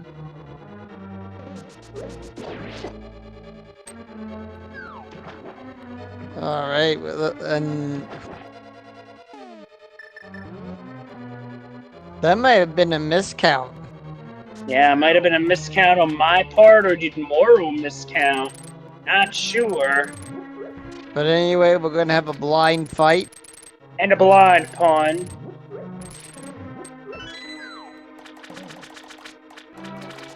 Probably one of the best features of the randomizer, the random puns that Blind makes. Although I do have to admit, some of them are quite cheesy. Right, and the random facts that Ganon gives. Either way, down goes Blind. And that is an item miscount, as Moro wound up getting a compass instead, but will gladly take the refill. Right, so that means the key is locked inside its chest. That's right, and at this point, while Thieves Town was a nice effort, that wasn't it, so it's It's either Aga or Hookshot Cave at this point. Take your pick, folks. This is nasty. And it looks like we are about to get a castle tower climb 100+ minutes into the scene, while Tyler Salt is going for the Hookshot Cave. This is actually going to really decide who wins on the restream. And NTM picking up their bacon sword.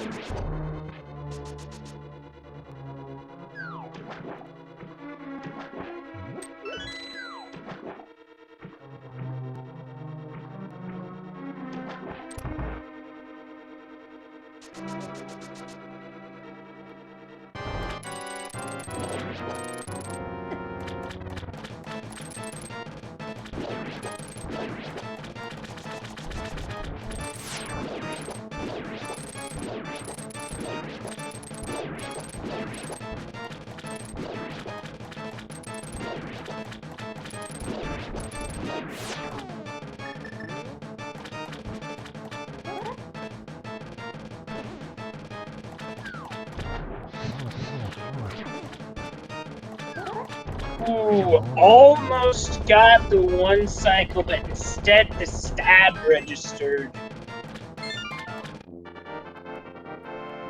Yikes! Let's see, first chest, 20 rupees. Second chest, piece of heart. We're down to the river card. And it's the Ether Medallion! We got go mode for Tyler Salt at 142.41. Aga Tower is not required. Moro is not going to be pleased by that development.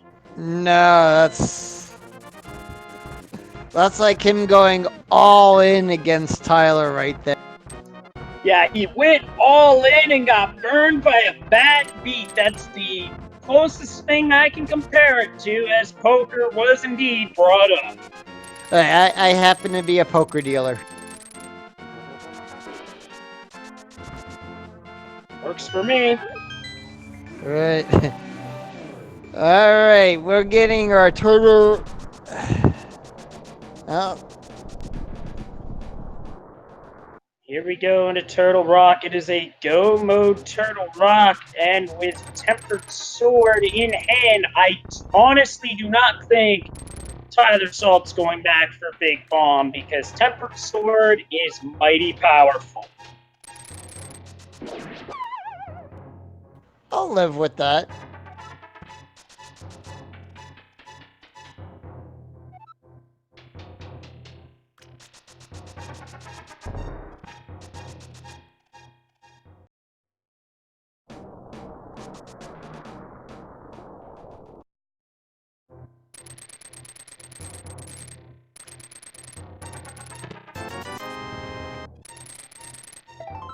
Now with Etium inside Hookshot Cave, about to get the same news we just got moments before, and Sans Lamp Etium is in go mode at 144.27. And meanwhile, Moro gets to watch a disappearing act. And we get to guess how many blue balls.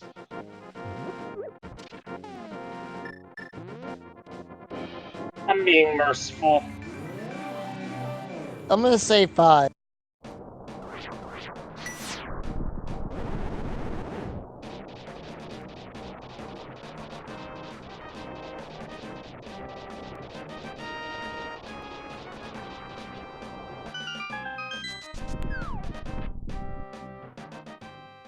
Well, there's one. I was just saying merciful, just based off of how this seed is played out.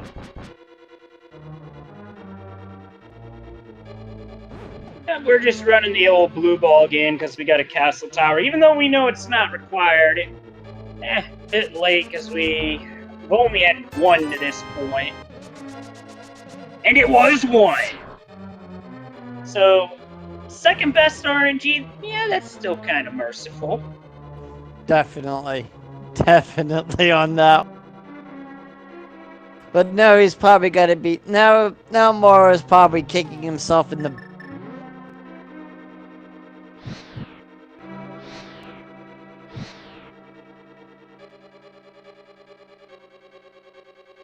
A mushroom leading the net would be kind of hilarious, not gonna lie.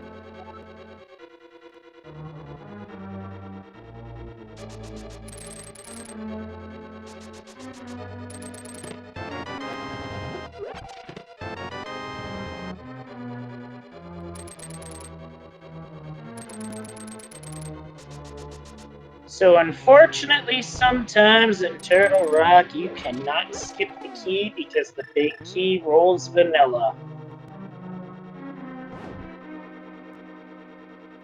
But we are going to find out what the mushroom it does lead to.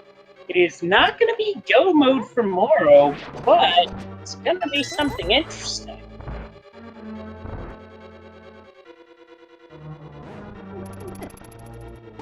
I'd be surprised if it's vanilla powder.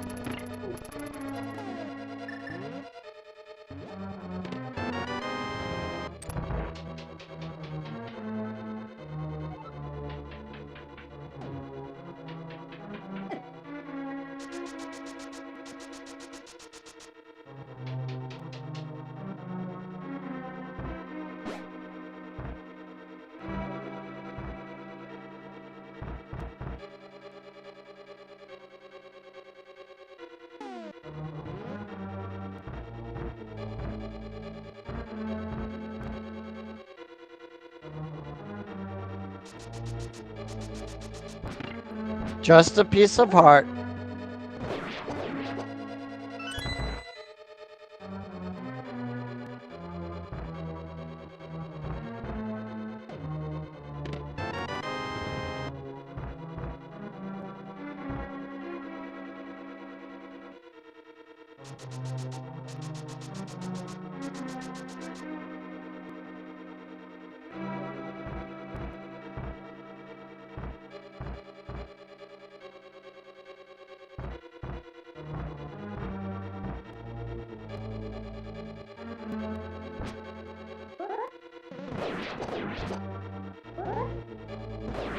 I can confirm that it is indeed it for Moro, as he has forfeited from the race.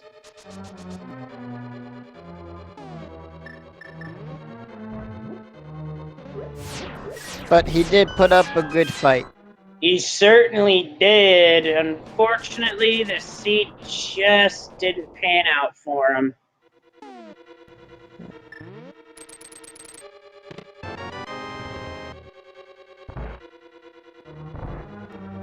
I think it was leaving the fire rod behind in Ice Cave that was the final nail in the...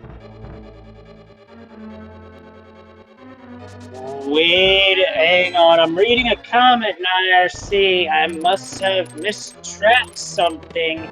And that is one of the pains of using a tracker is sometimes things do get misclicked. I have seen it happen with Name a randomizer that uses a tracker, and yeah, I've seen it. Be it Zelda 1, Zelda 3, Ocarina of Time rando.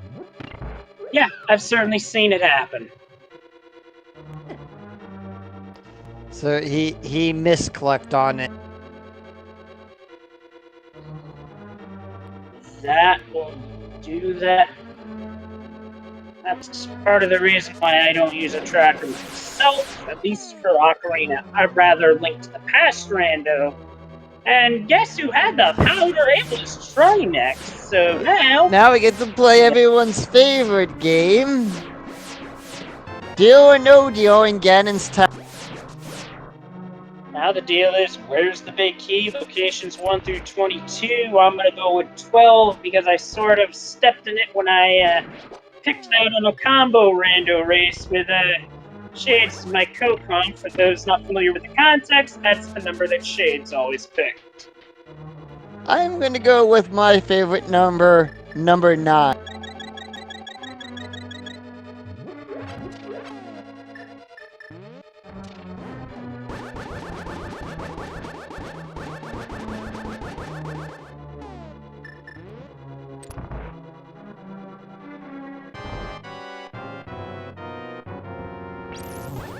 Alright, and with that,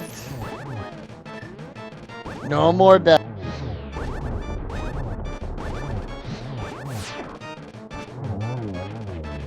getting a right side check. 2 chests here. In 1. Small key. In 2. Another small.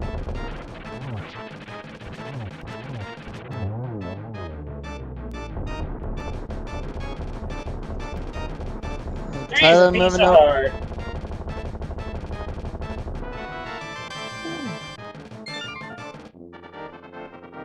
At least we know Bob loves us now. Even though we got the powder. Yes.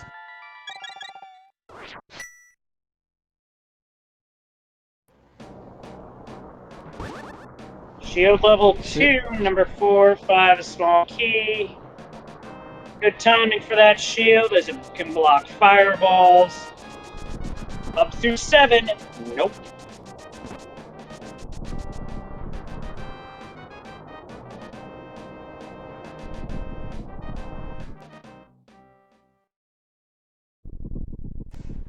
In 8. 20. Unfortunately, it was a case of a misclick on the tracker, which that can throw everybody off. I've had it happen to me the first few times I started to learn how to run ring.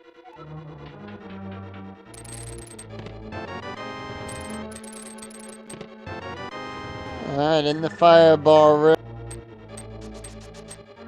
Firebar rooms a no. So that was chest number 9 in the rando room. Meanwhile, we have a right side play. Not sure how this counts.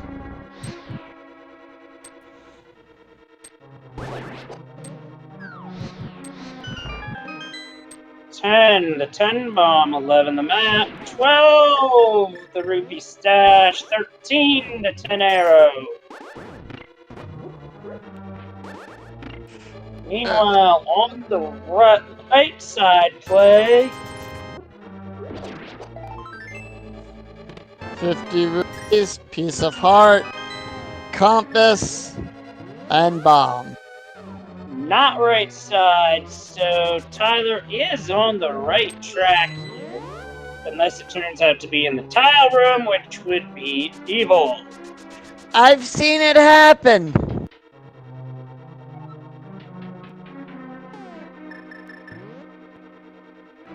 And at that point, if it's in the tile room, you might as well be playing an auto-scroller. And it's in Bob's chest. What is that, 13 I think that is? 14 in this instance. So to all of you who put down number 14, congratulations, give yourself a pat on the back. You called it.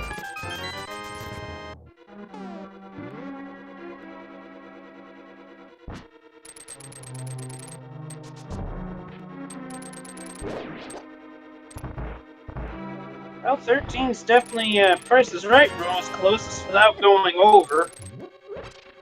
Oh, definitely. I think that'll qualify as a double showcase right there. Oh, yeah, no doubt about that.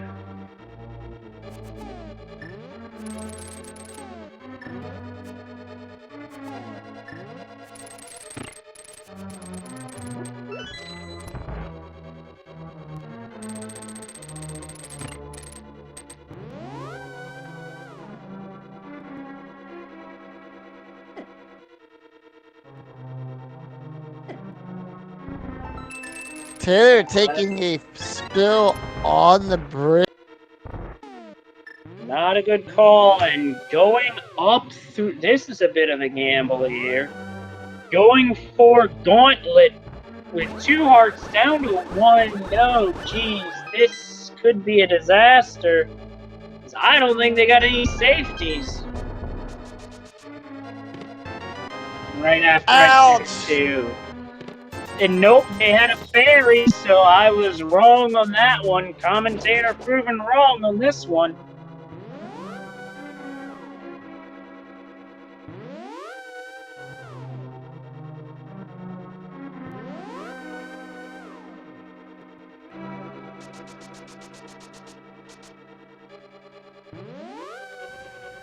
I don't know, having that fear is kind of like having that pendant, that extra pendant of...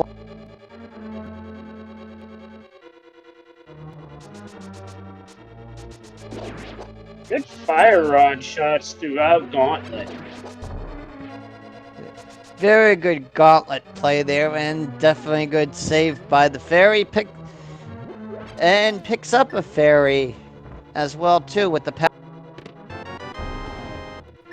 Tyler might want to switch weapons because you're gonna need magic on the next floor.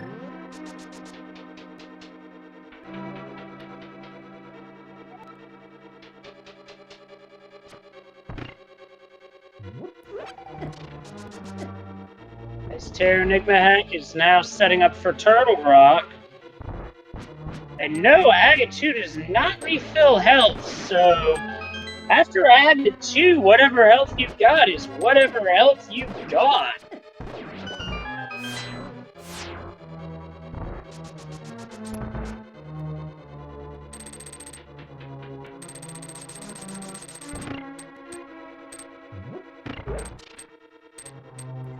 A nice quick kill on the Dark Magician.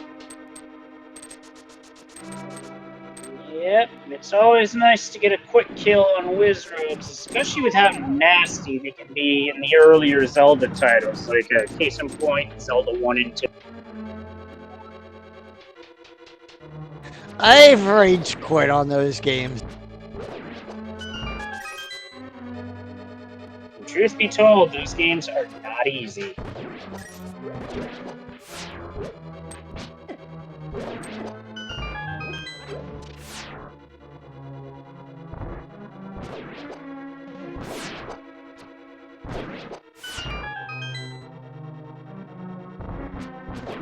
Good thing that there's always that full magic refill in the laser. Yeah, not having full magic there would be disastrous. Uh-oh. We got a bunny sprite on Etium trying to powder it. Unfortunately with that, all 3 Lambos come at you right away.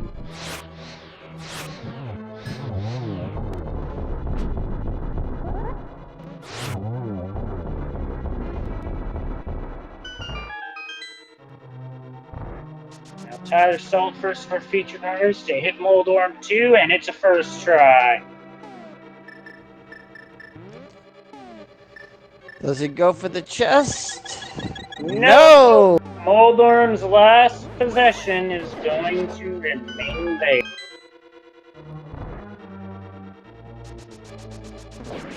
Well, Tyler is getting bodied by this room, having a hard time getting the dash off, but gets it.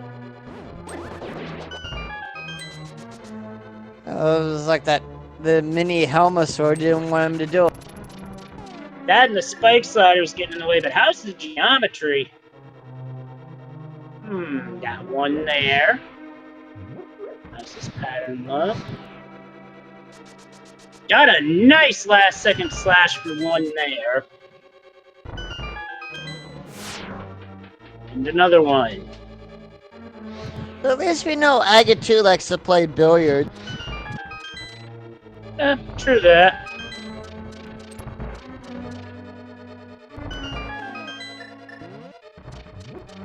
And down goes Aghanim.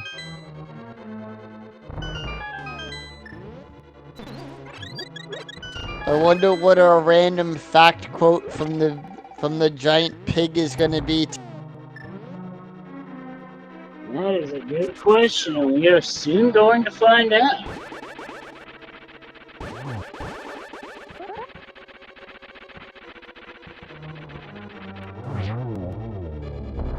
While Etium takes Ganon down Moldorm 2.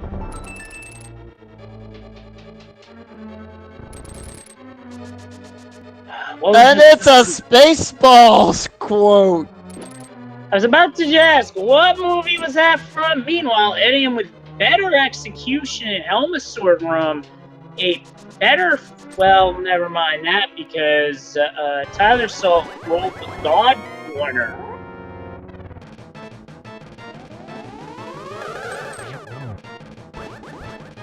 Etienne with a double. That's going to make up some time here.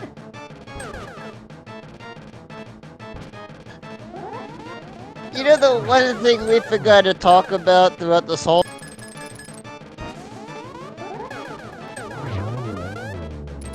And that's a 4-cycle AGA 2, so Etienne gains time back.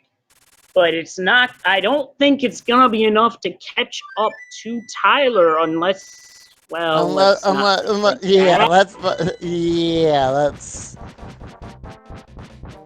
not wish that. The one thing that I think we forgot to talk about was the different sprites that our runners are using.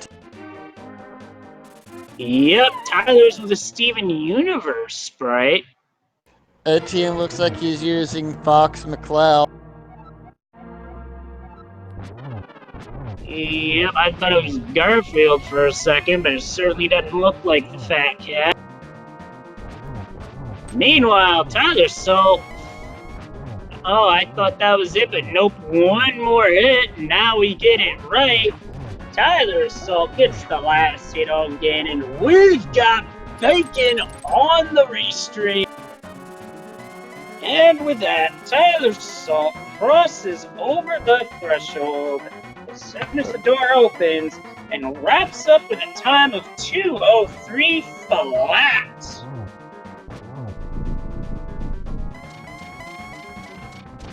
And now with that, let's run down the finishers that happened while all that was going on here.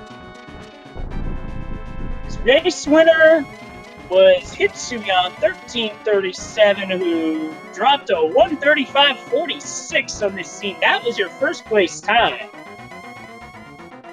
Wayne's your second place finisher with a 1:41.54. Third place, Zelda Dasan with a 1:42.10. And Zelda has absolutely been crushing it in the dailies, nightlies, and weeklies of late, with a lot of podium and top 5 finishes. Holy smokes. Get back to that rest of the leaderboard in a moment, as now Etienne has wrapped the fight. And is finished second on Restream, 16th overall with a 2:04.13. Tyler Salt was 15th, and he just edged out Shiva Hayes 87. You prefer bacon or... That's a good question, actually. I'll take all three. How about you? I'm good with that. Get some English muffins and a nice poached egg, and we've got a loaded egg McMuffin. As well as a loaded breakfast. That'll keep me going. Meanwhile, fourth place was Fraud 30, 142.57. Matt, 78.98. Fifth place with a 143.38. So some close finishes there towards the end of the top 5. And then we had a close finish in between 6th and 7th. Loin, 144.53. Salty Fry took the 7 with a flat 145. And with that, we are joined by Tyler Salt. GG, that's C. Oh, boy, I'm not even sure what went wrong, to be honest. I don't know. I felt like last locationing Ether for Go mode was absolutely brutal. I was all over the place. I felt like I didn't make a bunch of good decisions. I felt like my execution was pretty good. But yeah, no, I was all over the place in this race. So yeah, this was one of those seeds where you could be all over the place extremely easily, and I'll explain it in a moment. Yeah. As we are now joined by Etienne. GG, that seed was definitely a thing. It was a thing. Yes, definitely a thing. Yes, I was about to explain to Tyler Salt, but with both of you here, I'll explain it straight up. This seed had the feel of a right order seed that you would typically see in Zelda 1 randomizer. You had to be basically the best seed times were gotten by those who hit the right order. Yeah. The winning time was in the 135s by points. So this was a seed where if you didn't hit the right order, you got punished. Yeah, I know I certainly didn't. I saw Hitsu's time go by on IRC, and I was like, what? Yeah, I was surprised by that one myself because when I saw that and nobody on Restream had hit go mode, that told me right away that this was a right order seed. Yeah, it really was. Yeah, I just felt like everything that could go wrong did go wrong. Just a very frustrating seed. And I just last location absolutely everything. My execution was not very good. Where was the lamp, by the way? Lamp was in Hammer Pegs, if I'm not mistaken. It was. Okay. Yeah. So yeah, I couldn't even logically, I could not complete a crystal dungeon until I got the lamp at Hammer Pegs, like nearly an hour in. So it was just like You didn't want to chance it with the dark room strat. I tried it. I didn't have the fire rod yet. I gave the Eastern fire room a shot. The Eastern dark room a shot in my dip early because we got the bow early in the escape sequence. And I died in there because I'm not super comfortable with that dark room without like ether or something like that to kind of give me points of reference. And so I was just I was searching. If I had the fire rod, then yeah, I could have gone for the Eastern and pod dark rooms. I probably could have managed. I'm not super comfortable with the Meyer one, but yeah, like even if I felt comfortable with it, the fact that I'm not like logically able to complete a crystal dungeon until an hour into the seed just tells you everything that you need to know about this stupid seed. So Yeah. Yeah, there have certainly been some rather dumb seeds in Nightly Races. Like the open weekly that I was featured in turned into an all dungeon affair, which that was a disgusting one. Yeah, it's never Go good ahead. never good when you have to dip all 3 pendant dungeons. I've had the audacity to commentate a all pendant seed that led to pulling the pedestal, which led to a fetch quest item, which led to the boots being in the tile room in Ganon's tower. Oh, that's very rude. That's disgusting. Speaking of fetch quests, the entire time in the back of my mind, I saw that mushroom on Lumberjack Land, and I'm like, you have to be freaking kidding me. If Ether is on the witch, I'm going to be so upset. I'm glad that I didn't fall for it. But like seeing that early, and it's just like, where is everything? I thought maybe the hook shot would send me there. Or I thought maybe like that would lead me to the hook shot. It was just a complete like, yeah. I'm glad that I didn't get sucked in by that. Well, unfortunately, SSB Morrow had a misclick on their tracker, so they didn't get the fire rod out of pod. Did go for that. It turned out to be a piece of heart, and they decided to call it a night, which is very unfortunate. Yeah, I hate to see stuff like that happen. GG's to SSB Morrow for the effort they put in this seed. It was a good one. It's just unfortunately sometimes. Yeah, GG to Oro. Oro and I actually just we're in the Go Mode mentor tournament, or the Go Mode podcast mentor tournament, and we just played a match which I won just a couple days ago. He's a good player. So It's actually the first I've heard of that particular tournament. It's with the guys that do the Go Mode podcast, and it's kind of like the whole podcast is aimed at people who are like in the 25th to 75th percentile, somewhere in there. And so each of us, like most of the runners, haven't been in a major tournament at all. This is, I think, probably all of our first tournaments, and then we're paired with either one or a rotating cast of more experienced runners who are in our ear. We're in a Discord chat with them throughout the run. So that's been we're still in early stages of the tournament, but it's been a really fantastic learning experience, certainly for me, as I'm like kind of just getting my feet wet into racing. So Sounds like it would be a good experience for any number of new and up-and-coming rando runners that are out there. yeah, absolutely. It's the as far as I can tell, the from the runners and the mentors and people who have just been watching have been very positive. I think that's the reason why there were so many runners in this race. That somebody noticed that all of the group stage matches are standard Uncle Assured, and somebody noticed that the race tonight was standard Uncle Assured, and like, oh, all right, well, let's all race in this for practice.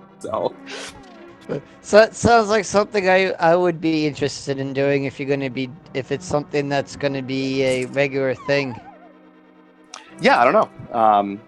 But yeah, check out the podcast, gomodepodcast.com.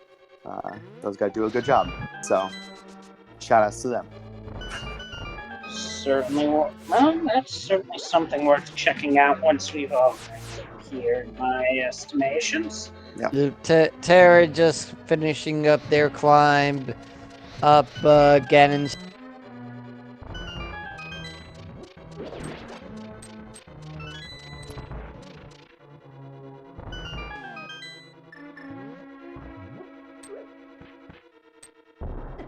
All right, gents, it's late here on the East Coast, school night, as it were.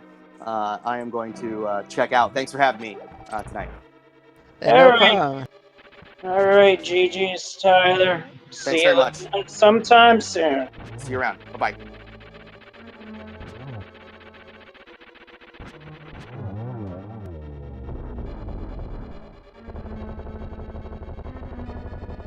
That mushroom did remind me of something from a seed a number of months ago in a previous logic where the shovel was on Lumberjack. It took me... I literally wound up last locationing the Quake Medallion because that shovel actually led to the Go Mode Quake, and I said some not so PG words after that realization. Right, I've had that happen to me the first couple times learning randomizer.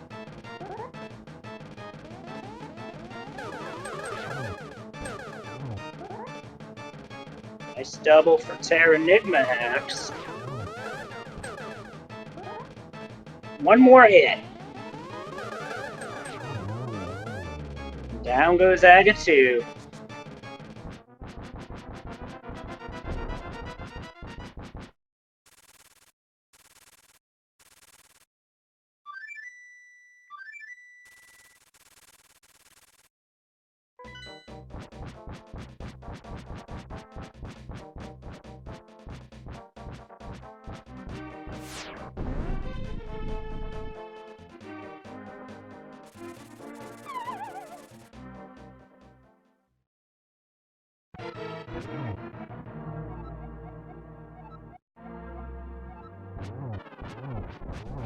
And here we go, one more time tonight, the Ganon fight.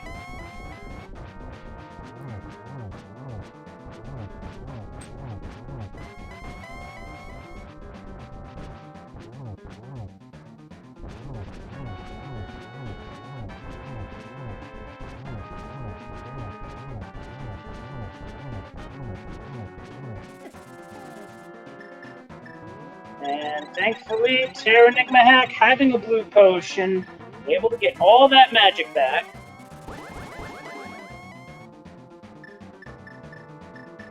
I'm curious as to where the, speaking of what magic that had, I wonder if it was the bug net. We'll never know. But it looks like Terra is trying to set up for the the torch. Yep. It's a nice glitch to utilize, especially if you're in a situation where you're trying to do Silverless Master Sword, which, if a seed is making you do that, I pity you. I would rage quit at that point. Actually, we did see what was behind Ice Armos, and it was nothing of value, so... Yeah, it wasn't behind Ice Armos. No, and it looked like Terra did not get the torch glitch. It doesn't matter nearly as much when you have silvers, but in Silverless, it certainly helps. Right.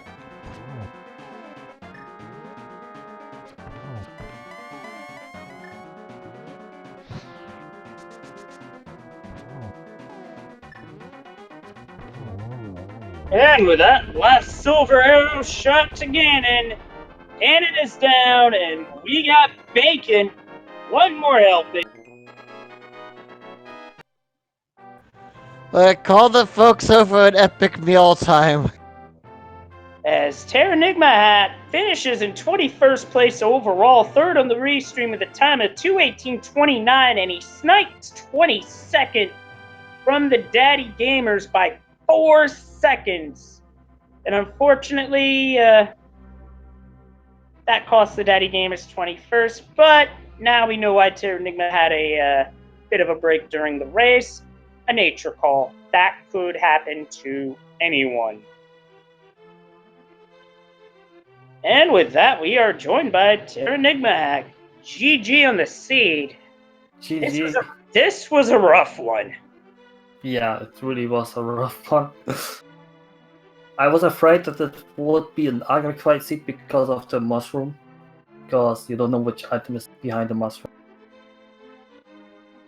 Yeah, that certainly had me worried too, because seeing that brought back memories of another fetch quest item being on Lumberjack Tree on another seed I played months ago, and it was required then, so when that's the case, it's very much hit or miss. And thankfully, this time around, it was a miss. Yeah.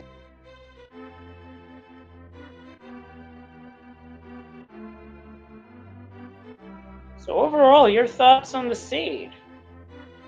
Well, it was pretty annoying to search for the hookshot. It took me forever to find it. Then I found the hint on Ice Palace. I couldn't complete the Ice Palace without the hookshot. And I found the hint with the green pendant, and I was okay. I just gonna try. Maybe there's an item. And yeah, I was lucky that it was the hookshot. I don't know if I should have done that early.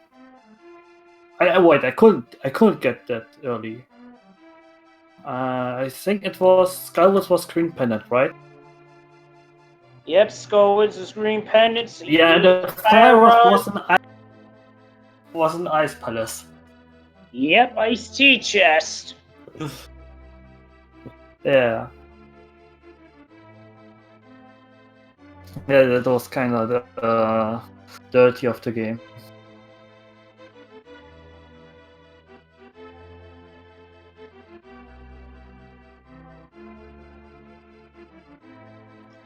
But yeah, the way this seed really played out, the best comparison I could make to it is basically a right order seed in Zelda 1 Rando, because this was a seed where you had to do things in a certain order in order to get through it the most efficient way. Now, it certainly wasn't easy to see at first from my end, but when I saw the time that Hitsuyan put up, that pretty much confirmed it for me. What time did he had? About 1:30-ish, I think. I get the exact time. It was a 1:35:46. Ah. Because in a seed like this, to get a time that good, you have to hit the right order. Yeah.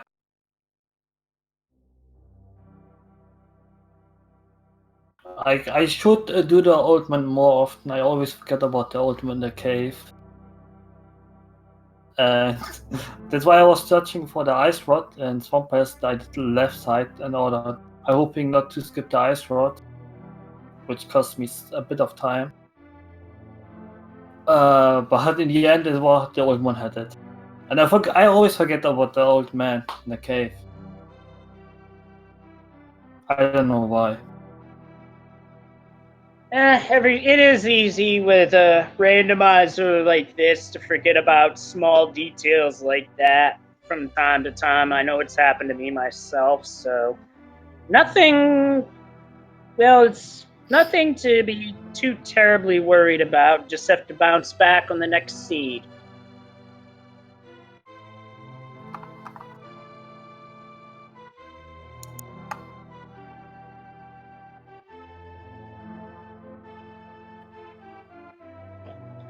So, excuse me there.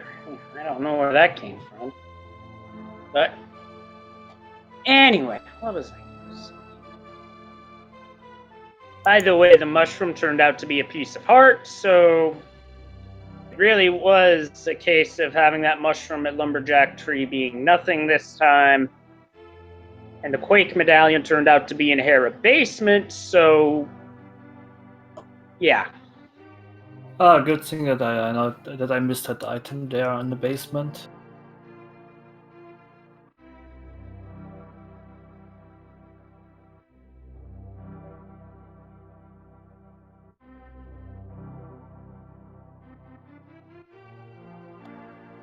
And while I've got a quick moment, the speed gaming schedule for tomorrow is going to be a bit sparse compared to recent weeks due to GDQ going on. But there's still going to be the link to the past rando dailies as well as a couple of other things going on. All worth checking out, I might add, as well as GDQ. Right. And also our featured runners as well too. So don't forget to give them a follow here on Twitch. Yep, absolutely. They put on one heck of a show, and without the runners, none of us would be here. That includes my co-commentator partner Yoko, who should also get a follow. Thank As well as their trackers too. Yep. That would be Talducci and Mr. Scruffin. I apologize if I butchered your names. No worries. Happens to all of us. Anyway, any final questions for Terranigma Hat? No, not really.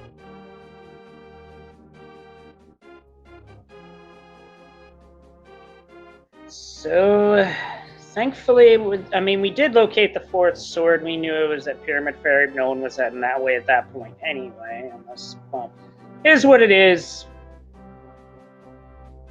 It's become a moot point. Yep, very much a moot point at this point because, well, the seed's a seed after all. Alright, time to put all the items back into the shuffler until tomorrow, I guess. Well,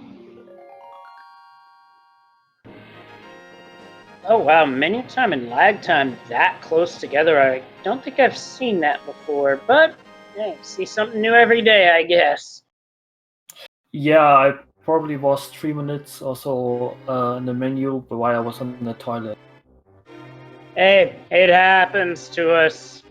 It happens to all of us from time to time. Sometimes nature just calls and it can't be helped.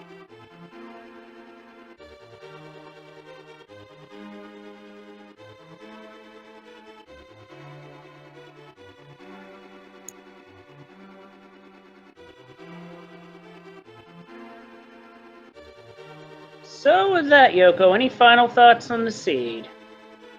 No, let's not have any more trolley seeds for a while. For the nightly races, I've noticed that has unfortunately been a trend. Hopefully we break that trend soon, because it would be nice to see a jet seed every once in a while, especially with all the trolliness we've been seeing of late. But that's just me. I'll agree with you on that. Anywho, with that, I say it's high time we not only put the items back into the shuffler, but until next time, I say it's high time we call it a night here on Speed Gaming 3. So with that, for my co-commentator Yoko, our trackers, everybody behind the scenes, as well as our featured runners, the real stars of the show, I'm Leslie Pro. Have a good night, you guys, and take care. And I'm Yoko. We'll see you next time. Good night, everyone.